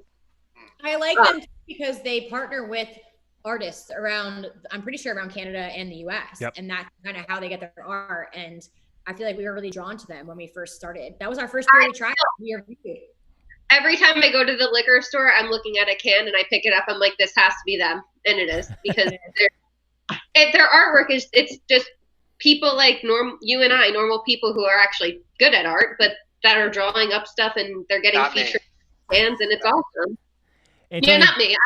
I don't know if you brought attention to this, but I saw it out there. Did you see the coffee shop that did the mural that looked exactly like Mickler? That was on Worst Beer Blog. That was okay. fucking great. I mean, the comments there exactly are like amazing. Mickler's freaking guys. It is. It's a total ripoff. I'm influenced by you, Thanks so much for or the. rather, I ripped you off. Whatever. Tomato. Thank you. Good night. Yes. I mean, check it out. But that's the kind of stuff that's going on, though, too. You have those artists, and they come up with very original, unique, branding-based designs, and then it only takes like a little tweak, and someone will just use it. And that definitely does hurt the brewery, the artist community, and just, I guess, real people in general, because it's their work, their thought, their idea, their hard work. Well, I find myself with a lot of the breweries in starting this page, I'm noticing rather than rating just the beers themselves, which obviously I like beer already. We already know that. I find myself rating the breweries a lot and like how they treat their customers. And then even like what you just said, like what they're doing to feature like a lot of like local artists or people. And there's another brewery down by us in Point Pleasant Beach called Last Wave Brewery. And they had a lot of like local artists do their can art. And it's a really good testament to how they operate their company. And like, I don't know, it makes, even if their beer, like a brewery might not be my favorite beer, if they're treating their employees well and they're treating their customers really well and they're like hiring local people to do their work, I'm automatically like lured into that. Like I want to support that because I feel like they have a good head on their shoulders, and I don't know. Antonio, you said you had a design background. Have you ever done any can art? Yeah, so I haven't really released the official like advertisement of it yet, but I've been doing this for a few been designing for a little while now, but I've recently just felt good enough to start doing stuff with different breweries. But yeah, no, I've been actually doing label art for breweries for a little while now. Yeah, I just recently put it on the site. So I'm actually releasing a super affordable flat rate thing for breweries to have like cool art, and they get to, like to try to give them a little promo and push them and stuff like that. Right now I'm doing some stuff with Black Stack. I believe they're in Minnesota. I got some stuff going on with a brewery in London, going to be doing their like core IPA. That's cool. That's really cool. Yeah. And doing some stuff. I mean, I've done stuff. I'm always ongoing with creative. We got new stuff coming out. I have some stuff going on there. Yeah. So I'm like in the middle of a few projects right now. It's definitely something it's becoming kind of a thing to incorporate in my daily schedule. So it's, like memes, podcasting, and merchandise. And then now, doing label work, working with different breweries. This sounds like you're exhausting. You're an exhausting... It can be. It can be. Steve, that's kind of the reason why he's so exhausted. He's like, I'm out. I can't do it anymore. No, like, he got knocked out with power. It's is actual power? It's storming here. I don't know about is down it? by you. No, it's not storming by me. Not yet. I mean, I am 20 minutes away, but my dog is cowering / shitting in his crate right now, so it's for real. No. Yeah. Antonio, what styles do you like to brew? And does that differ from what styles you like to drink? I would say not so much. It's I don't know. It's a weird one because brewing wise, I do like to do clean pale ales. Like pale ales is like my favorite thing. I'd say that probably is because I'm definitely a lager guy, number one. But then clean piney pale ales. I do like hazies, but hazies for me is like the beginning of the night, and then I jump into my clean stuff. Like it. Yeah, so that's kind of where I'm at with that. But yeah, no, me, I would say my favorite actual style is I do just really enjoy some clean style like pale ales and some dry hopping pale ales and having some fun there. But I would say that, and then second best is definitely any kind of saison. I just love to do saisons. There you go. Yeah, I'm here for that. Yeah, girls, you got. So I find like myself in juxtaposition. So like. I'm such like a little hype bitch with these like haze boys, and like the haziest, silliest, juiciest. Give me like a cup of fucking orange juice as a beer. I'm all on board with that. But like, I love traditional Belgian styles, saisons, all summer long. That's my jam. I don't know. I find it very weird. Like, I want something like Julius, but I also want like a really refreshing and like funky sort of saison. Chris and Alyssa, do you guys dabble into the saisons because they're a little different than your normal, like really yeasty beer or bready beer, or whatever you want to call it, or hoppy beer if you don't like the West? Yeah, no, I feel like we both really will try pretty much anything and everything at least once, and then like I just gravitate towards the IPAs and she just goes towards the sours. But yeah, I'll try it all. I mean, I just had a really good, it was a chamomile saison, and it was good. It's from this brewery called Perennial, which is out here in St. Louis. And I just went there the other day. It's in the weirdest location because St. Louis goes from like one street to the next street. And it was in the weirdest location, but the brewery itself was beautiful. And I unfortunately only was able to have one beer there because then it started raining out. But yeah, it was great. Perennial is pretty well known for their sours. Which one? Perennial is well known for their sours. I think one of my first sours are from them. Yeah, I haven't had sours. I think when I had the Perennial I had their saison when I was home. I like reviewed it here, and then I think I had an ale a pale ale when I was there. I forget. It was just so fast because it started raining really fast. So I like chugged it and then like left. Speaking of raining, Steve, you lost power over there? There we go. Bro, yeah, took a lightning strike right outside, and power went off for a few moments. no Wi-Fi, so I'm just using my data now. Kevin, my the phone. Wi-Fi's out. The Wi-Fi's out. What I was going and talking about just while you were gone is our love for the saison. Love them. Love them. It's my jam. Well, Yeah. Well, we had last weekend. We had some saison Dupont, Mm-hmm. which was phenomenal. Loved it. How do we feel about like the slushy sours and like those like new things coming out? 'Cause I I'm a haven't, like, sucker for it. Yeah, No, I I mean, have, like- I gotta try it.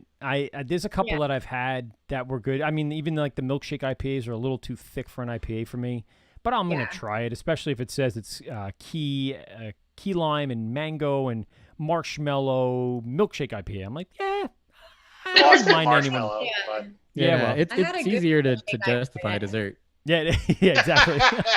It's the way because with dessert, you have like a candy bar. You're just like, I shouldn't be eating that right now. It's not, it's not my cheat day or whatever. But then when it comes to that, I'm like, wow, it gets me drunk. Like, it's, That's actually a great that's, tagline for a beer. It's easy to justify. I can't get enough. I can't get enough of that hype stuff. I mean, I can't drink a whole bunch of it, but I definitely like 5-ounce pours, 10-ounce pours of like the thickest pastry stout with chocolate and vanilla beans. I love that. Like all the fruity stuff. Like, I'm all about it. So one of are the you places. drinking anything right now? What's that? What are you drinking right now? Actually, taking it easy. Anchor Lager. There you go. Anchor, Crispy boy. Yeah. one of the older Crispy boy breweries right on now. the West Coast from San Francisco, correct? Yeah. Yeah. Yeah. Yeah. Good people. Love all those people. They've been around for forever. They had a they had a 1849, baby. 1849, and they still not the oldest brewery in the United States, according to Exactly. Yeah, no, I don't think so. Something like that. I know they're like. It's a weird one because I think they are considered technically like the first craft brewery to really get going. Yeah. Would you say? Dude, I don't give a shit if you call it Groton or Groton, but fucking this amber from Yep. Outer Light Yep. is the balls. Lonesome Boatman, which was I'm delicious. loving it. I'm not a good influencer either, Alyssa. So I'm like, which We're way's not my a- camera turn? I don't know. I'm like, I don't know where to put this. I'm just drinking it. I don't know where to put it. Hey, put it in your mouth and drink it. There we go. Cheers. The last time I had like a stack like this, Graz was on the program and we almost got canceled culture.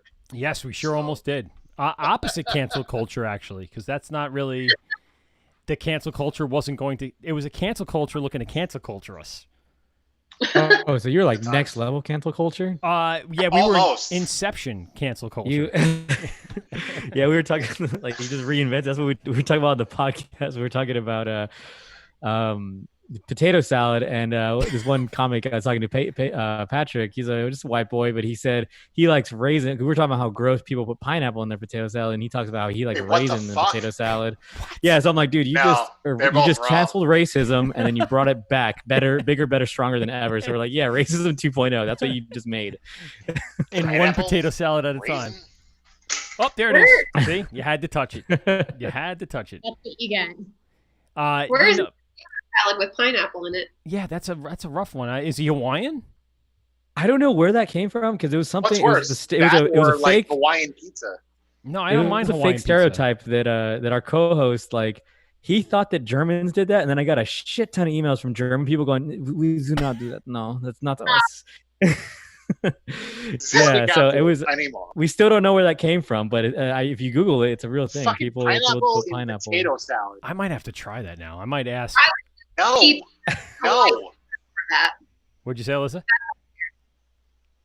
I would pick the Hawaiian pizza over that. Yeah, absolutely, 100% Yeah. every time. I've had that. I like the ham No, and the pineapple. I'd walk out and disassociate from anybody in my life that Mango on pineapple. goes any of those. it's options. mayonnaise, potatoes, herbs, Oh and God, just acid pineapple. and fucking mayonnaise.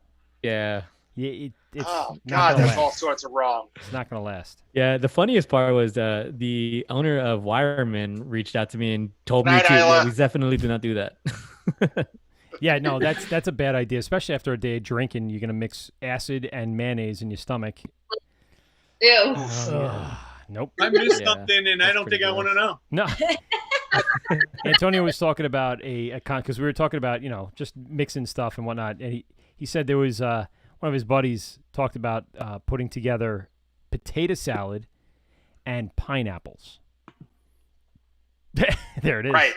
Exactly. Correct. Well, Correct. listen. How about this? And follow me on this. What about cottage cheese and pineapples? It's still thick. Oh, that's all right. Yeah, I mean that's. I mean, pretty much I what wouldn't Sel- do it, like but I that. wouldn't look down on anybody that did. They're obviously healthier than I am.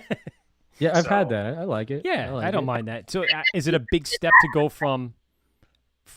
Yeah, it was a big step to go from cottage cheese to It potato is. salad. All right. Yeah, no, it is. Ugh. I'd rather put mayonnaise on a pizza. Yeah. Oh, that sounds horrible. I will give you an even more horrible. You ready for this? So I have a lot of good stories about my father. He's alive, so I'm not saying it like he's dead.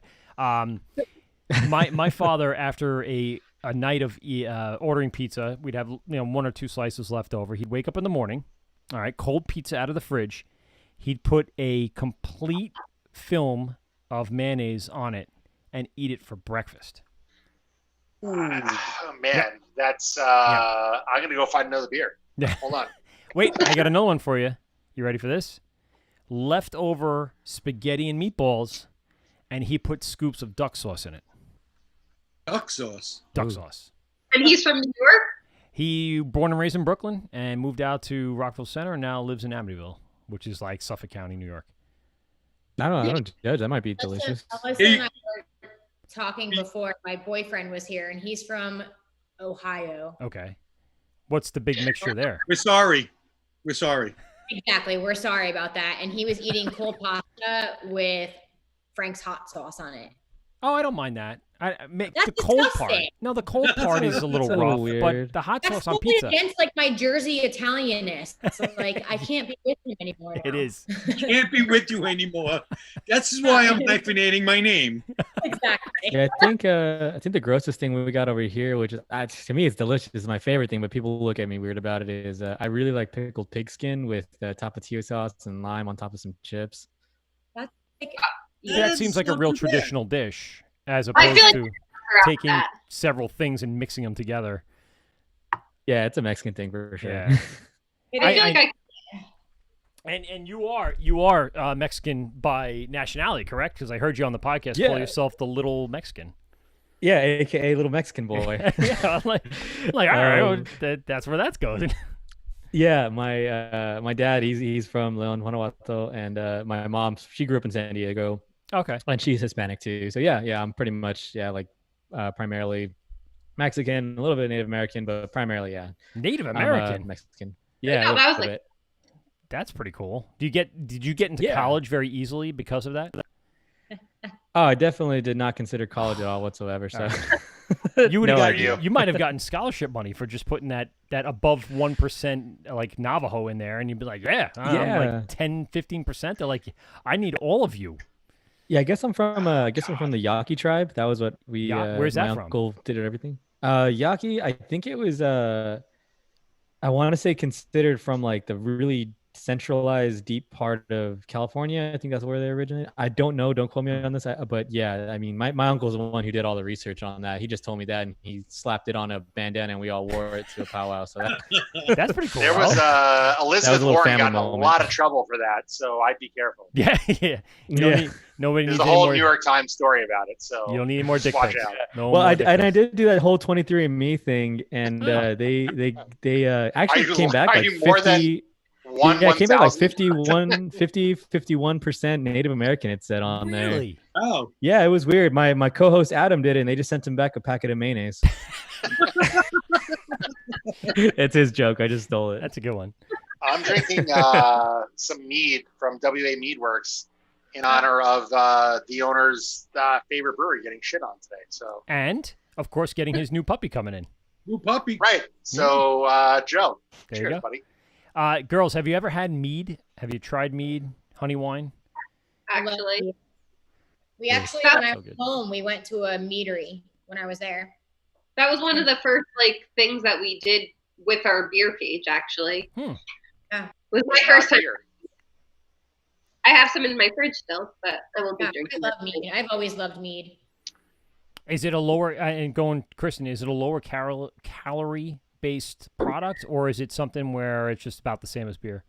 I don't know. To be honest with you, I don't remember. I liked bee nectar when I worked in Brick Wall, like worked with beer. I just like really, I don't know. I like sweet stuff. I'll drink anything, but I like sweet and yeah.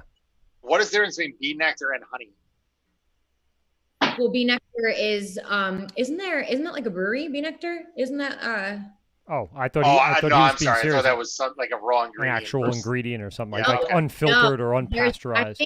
Wait, I might be saying it wrong. Let me look it up now. Okay. I haven't had it. Oh, she's got the meat out. There you go. 375. Did you guys know one of those child Disney stars started their own meadery? Who? Wait, who did that? Yeah, the Secret Life of Zach and Cody. He started a meadery. Get out of here. Yeah. He's all about it. I saw him hooking up tri-clamps and everything. I was like, well, this guy's the real deal. Did you send him a tri-clamp for Prez shirt? You got to send it to him. I should. I would totally send him a tri-clamp for president shirt. Yeah. Do you know the name of the meadery? I don't know. Do you know the name of the meadery? I can't remember the name of it. I just saw videos of it one day pop up. I'm gonna search before we get into like the wrap up here. What is Tri-Clamp's platform for 2020? And is he holding a convention tonight or tomorrow? Oh, yeah. He's purely a getting trashed purist. That's fair. Stands by all that. You get trashed. He said, what's it called? Huh? Oh, it's called All Wise. All Wise. Oh, okay. All right. I'll look it up. Wise, yeah. Because that's interesting. But yeah, tri-clamp for president. Just I think of voted tri-clamp for Libertarian in the president. past 2 cycles, so I need very little encouragement to throw my vote away. Oh, it's the one in Brooklyn. Wait, Pete. Please. It's the meadery in Brooklyn. Yeah. We know which one Sounds it familiar. is. We know which one it is. All right. Or at least Joe knows. Alyssa, which mead did you have there? What is that blend? Beach Bee is the name of the meadery itself. Wait, let me be an influencer. There you go. Very nice. This one I think was aged with tequila and lime and sea salt. Ooh, they were good. I mean, I liked them, but I prefer beer. So. I have a Damarung here from our local mead works. It's mead with red currants. Good shit. I have And, Mitternacht upstairs, and I keep trying to find an excuse to open it. Well, Pete, you gave me this for my birthday, and I've been Tuesday's a really good reason. You're right. Yeah. Just saying. It's fair. Pete gave me this one. This one's mead from clover blossoms. Yeah. And this one, I like clover, but I'm waiting for a good, like non-beer drinking night to kind of get on this and just drink the whole thing myself. And I just get excited about me talking to Joe. Joe is so fucking passionate about it, and it is infectious. This is a 12% mead, so this is not something you're gonna mess around with. Yeah, I have a bottle of Mitternacht upstairs. On the higher end. And the Damarung is 14%. Yeah, this one's 14%. There you go. Right, you really can't. You're not pounding that bottle like it's a 10% It'll wine. get you drunk. Take it on the wine tour out east or something like that. That's a hard one. I mean, and the place was really nice that we got it from. I liked it. I still prefer beer. It goes back to what you said before. Very interesting, and Steve will probably agree with you that we're kind of moving out of the beer out of a garage kind of thing, and we're moving into who can make the best looking place. Are you guys suckers for like a great looking place versus the beer, or more of you show your patronage to the people that really make the stuff that you like?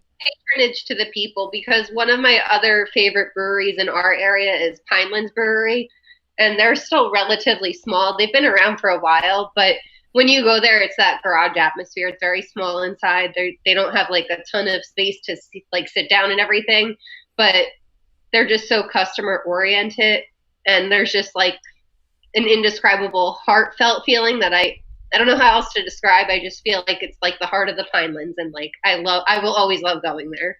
And like the owners came out and sat with us, and like some of the guys that work there and stuff, and like I don't know, I loved that brewery when I was home. I think that's one thing I love. Yeah.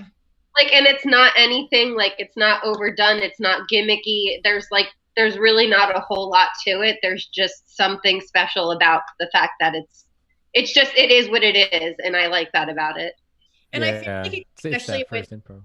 Yeah. I feel like with breweries too, and with like even going to them, and especially in this whole industry of the beer Instagramming and like going to breweries and reviewing beers, I'm so self-conscious when taking pictures of the brewery, because all I want to do is just drink the beer and like not take a picture of myself with the beer to be able to post it. Where like, you know, you have like these accounts that all they do is post themselves at a brewery, but they still like they don't like get the vibe. They don't talk to anyone. Like when I go places, especially out here, I'm trying to talk to like the head brewmaster, the people who are in the back. Like I'm always like trying to get to know like the brewery itself. I'm always talking to the brewery cats because they're always outside and I love cats. So I always like, I'm always like trying not to like take a selfie of myself and get to enjoy the atmosphere more. And then I'll take pictures when I go home. So that's why sometimes, especially with me, like when you look at my pictures, like on our page and stuff, it's usually me in my apartment because I forget to do it at a brewery because I'm having too much of a good time talking to everyone, having a good and like time in the environment. And it's just me in my apartment. A lot to absorb.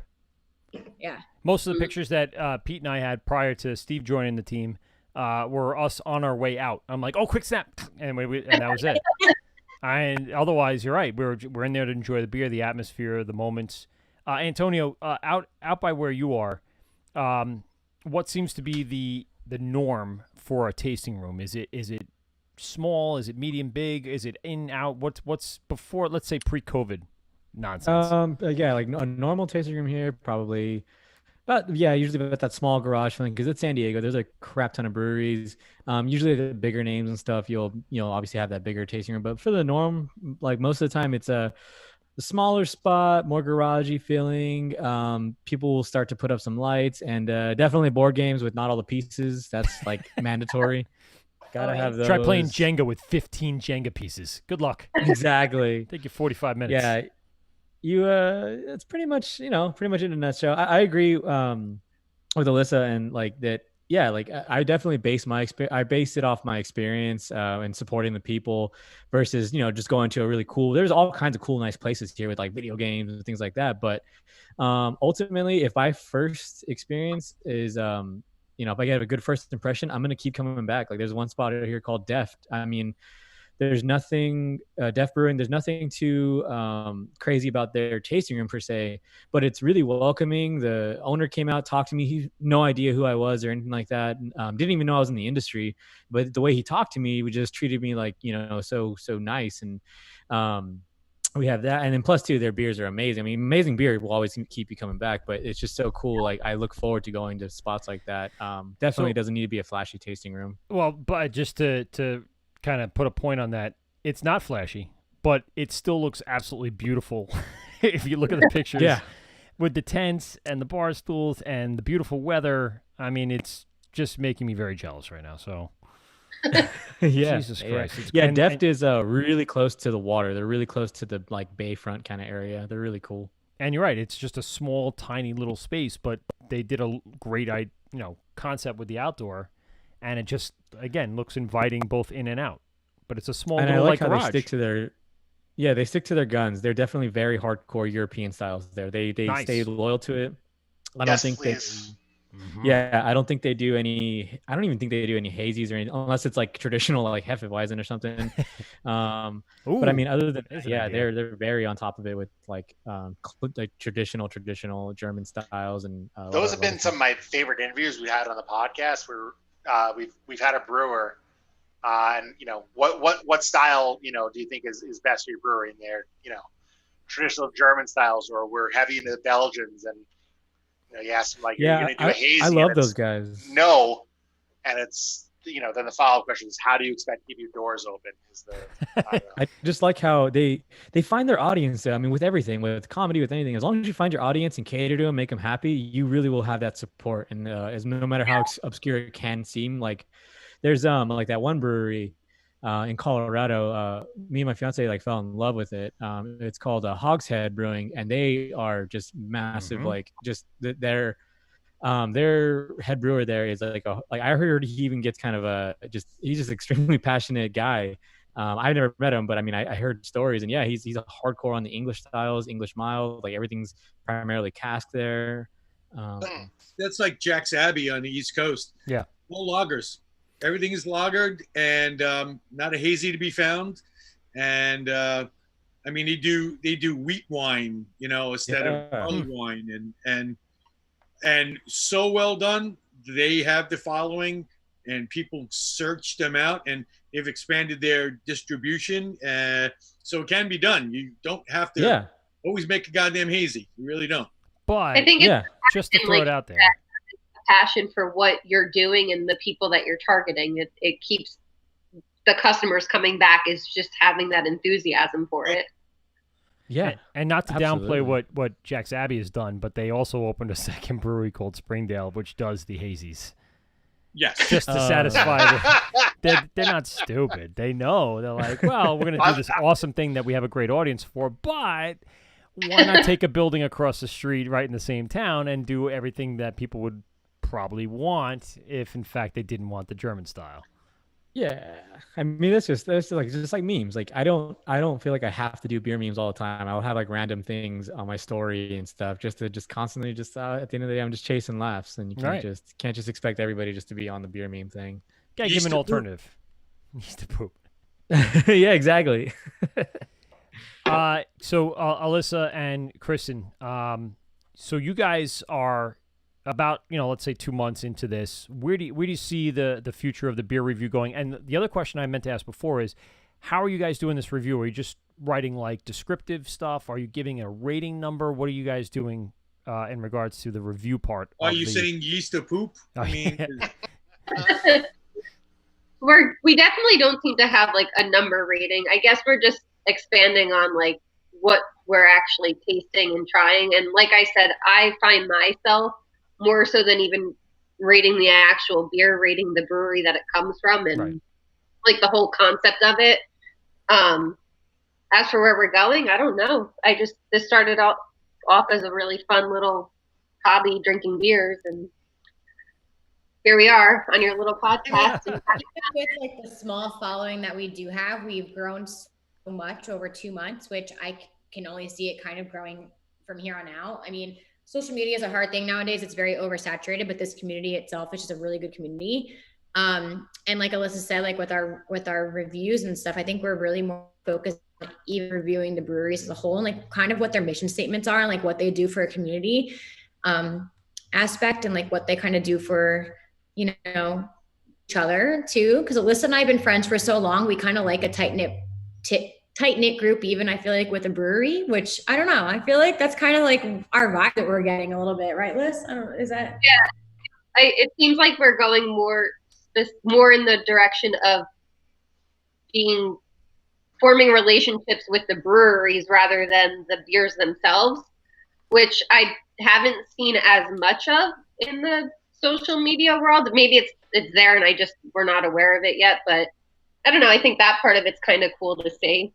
Like most people focus in on the beers themselves and not as much the breweries and the whole experience. So, and that's key, because a lot of people, it goes hand in hand. The beer could be, fantastic, but if it's a shitty experience, it pales. Mm-hmm. You kind of forget what you had. Yeah. But if they mirror each other, then you walk out of there and now, the beer was great. Now it's in your mind. It's even better than what you thought it was. Exactly. 100%.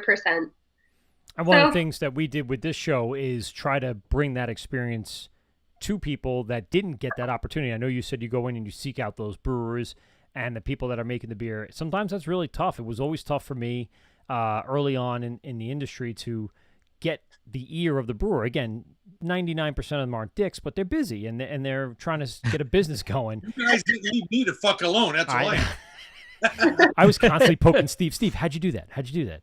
But the point is, we were trying to take this to that level where we could bring the brewers to you, and you may not have gotten that opportunity, but now you can enjoy a Dubco or a Greenport or a Brooklyn or anything, in and around our area. Icarus, trying to get those guys on at the AC Beer Fest was great. That was awesome to hear from those guys and people all across the country about their beer. And again, Outer Light tonight.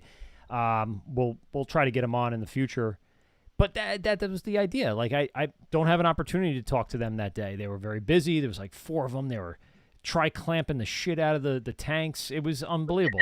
There's no room to have a conversation. Tri-clamp a president. And then Oh, that was the yeah. concept of our show. Same thing. And we hope, and like you do, to try to gain that experience and gain those moments for everybody, especially now when you can't even at some, these breweries hang out with anybody. You can't even go in. Everything's to go. Everything's, takeout. There's no way you're going to get those experiences. So That's what I love about here in St. Louis too, that we're fortunate enough to be open. I mean, partially, and I can go into there. And I also, being from the East Coast, will talk anyone's ear off. They don't understand me out here. Or they don't understand the words I'm saying, but they love that I'll talk their ear off about anything. So I've been, every time I go in, my boyfriend literally hates me. He's like, you have to talk to everyone about everything. And I'm like, well, it's what I do. Okay. Alyssa, is that why you kicked her out after 2 months? I get the same thing. My wife would be like, really? We're going in the back down to talk with the brewers. Great. That's great. I'll see you in 4 hours. Even my friends here, they're like, whenever we would even go out, if we weren't even going to a brewery, they're like, you make friends with everyone. I'm like, that's because I'm from the East Coast. Like, that's what I do. Antonio, where do you see this bigger thing going? What's the hopes and goals for the podcast and for the social media page? Well, I mean, there's a lot. It's weird to say. There's not really I don't have an exact goal with everything. I do have a lot that I'm working on in the behind the scenes. So there is going to be a lot more new stuff coming out pretty soon here. We got some Cloudbreak Double. Yeah. Yeah, I'm right now I think it's all I got to say is there is some more new stuff I'm working on. So ultimately, though, I guess the short answer would be, I definitely want the page to be so much more than a meme page. And it's amazing to get that jump start from simple, beer comedy. And I mean, right now, like I said, my hands are in a bunch of different pots and really just kind of just going with the flow. But there's definitely a lot of intentions to keep innovating. Awesome. Pete and I, like I mentioned before, we were tuning into the podcast after we were talking and finally locked you in for tonight and enjoyed it. It was good. Check them out. It's the Mash Pit on iTunes and Spotify and any place you can get your podcast. Antonio, give us the big plug of everything you have going on you want our audience to know about. Yeah, keep an eye out. I'm gonna be coming out with a lot of different beers, different breweries all around. I can actually say now all around the world. Oh, I did see. Wait, I saw the collaboration you did. I gotta find it now. Which one was the most recent? Oh, so that one actually was different. The one with local craft beer. Yes. Yeah. Yeah. So that one was actually more of a was super sweet of them. The guy's a big sweetheart. That was more of a dedication thing. It actually wasn't my thing. I didn't do anything with it. I can't take any credit for that. So it was definitely more of a dedication beer. Oh yeah, no, it's not me. Yeah. So that was him. He was more of a dedication thing. Great guy though. Great people. Cool. But yeah, no. Other than that, I mean, yeah, I'll be working on some different beers, different releases. Always keep an eye out for the merch. Melanin is My Life is a fun shirt that's coming out. The pre-order already started.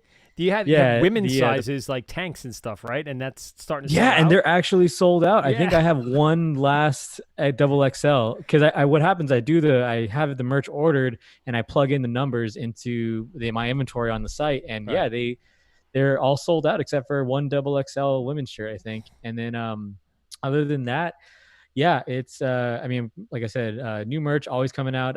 Right now there's kind of a new shirt coming out every month and there's gonna be some other new things popping up. Just keep an eye out on wortwrangler.com for all that good stuff. Check out obviously the Instagram, all kinds of fun stuff, and the Mash Pit comes on every Friday. Every Friday morning is the official release of it. It usually goes up sometime Thursday night, but you can guarantee it's going to be there every Friday morning. And other than that, it's kind of like the big things I got going on right now. And is Triclamp for Prez, are they pro mask or what? You got to make one with a mask. That'd be perfect. Yeah. And then have one without one. And just say, nah. Just nah. Check. Yeah, I'm in a brewery. What do I need I'm socially distant. I'm 6 feet from the nearest tank. Case. Yeah, Triclamp. That was a fun one. Actually, it's actually been pretty heavily demanded again. So There may or not be a second round, but what I do like to do with all the stuff, I mean, everything is pretty limited edition when it comes out because it's just my way, my style of working. I like to constantly come out with new stuff and not really rely and ride the gravy train on things. Well, some people try to really overcomplicate things. It's so simple, and what makes it so funny. Yeah, exactly. Thank you very much. It came up to me with just during a morning cup of coffee. I was like, I just after reading something on both sides, I'm like, I vote this. I want this guy. He's the guy for me. Yeah, actually, it's not even a he or a she. That's what I love about TriClamp. There's no sex. It's an it. Yeah, there you go. Gender neutral. Yes, exactly. Thank you very much for coming on. Really quickly, Kristen, I think Alyssa is in Frozen Land. Yes. I know. She I don't know if the storms got to her in or New Jersey. She has reached peak influencer status. I mean, I'm super impressed. That's it. That's what you get. Kristen, give us the big plug about the social media and what the Basic future plans Girl are. Beer podcasts coming soon. Ooh, that would be interesting. Zing. We'll kind of see where it goes. We're just really just trying to like grow our community, I guess, and get involved with even the beer community. So we'll kind of see. I need to find a job first. So first things first. It's fair. That's fair. I need a job. And of course, brewery, get a brewery job. There you go. I actually was thinking about reaching out to some of the breweries out here because their social media is horrible, and I'm really into obviously the social media. So I was thinking about reaching out to some of them, but there you go. We'll Big demand for social media consultants and social media supervisors and people. So GovsRadio.com needs one now because the girl just retired or resigned. I've got the email while we're in our show. So GovsRadio.com. Maybe you could do it for GovsRadio.com and do better than the college kid did. I honestly trust you more right now. No, it can't hurt. I don't think Alyssa and I knew how big, even how fast we were going to grow. So I think we're really just having fun with it right now. And then, we'll see. And that's the whole point, right? Having fun. Yeah. Antonio's having a great time, it sounds like, and he's busting his butt for very little. I don't think there's too much money involved in the meme game, but either way. Talk to me. I just bought a yacht. No. He's the new Barstool. You're yacht poor, but dick pic rich. So look, are you guys familiar with the color red? I just bought it. Okay.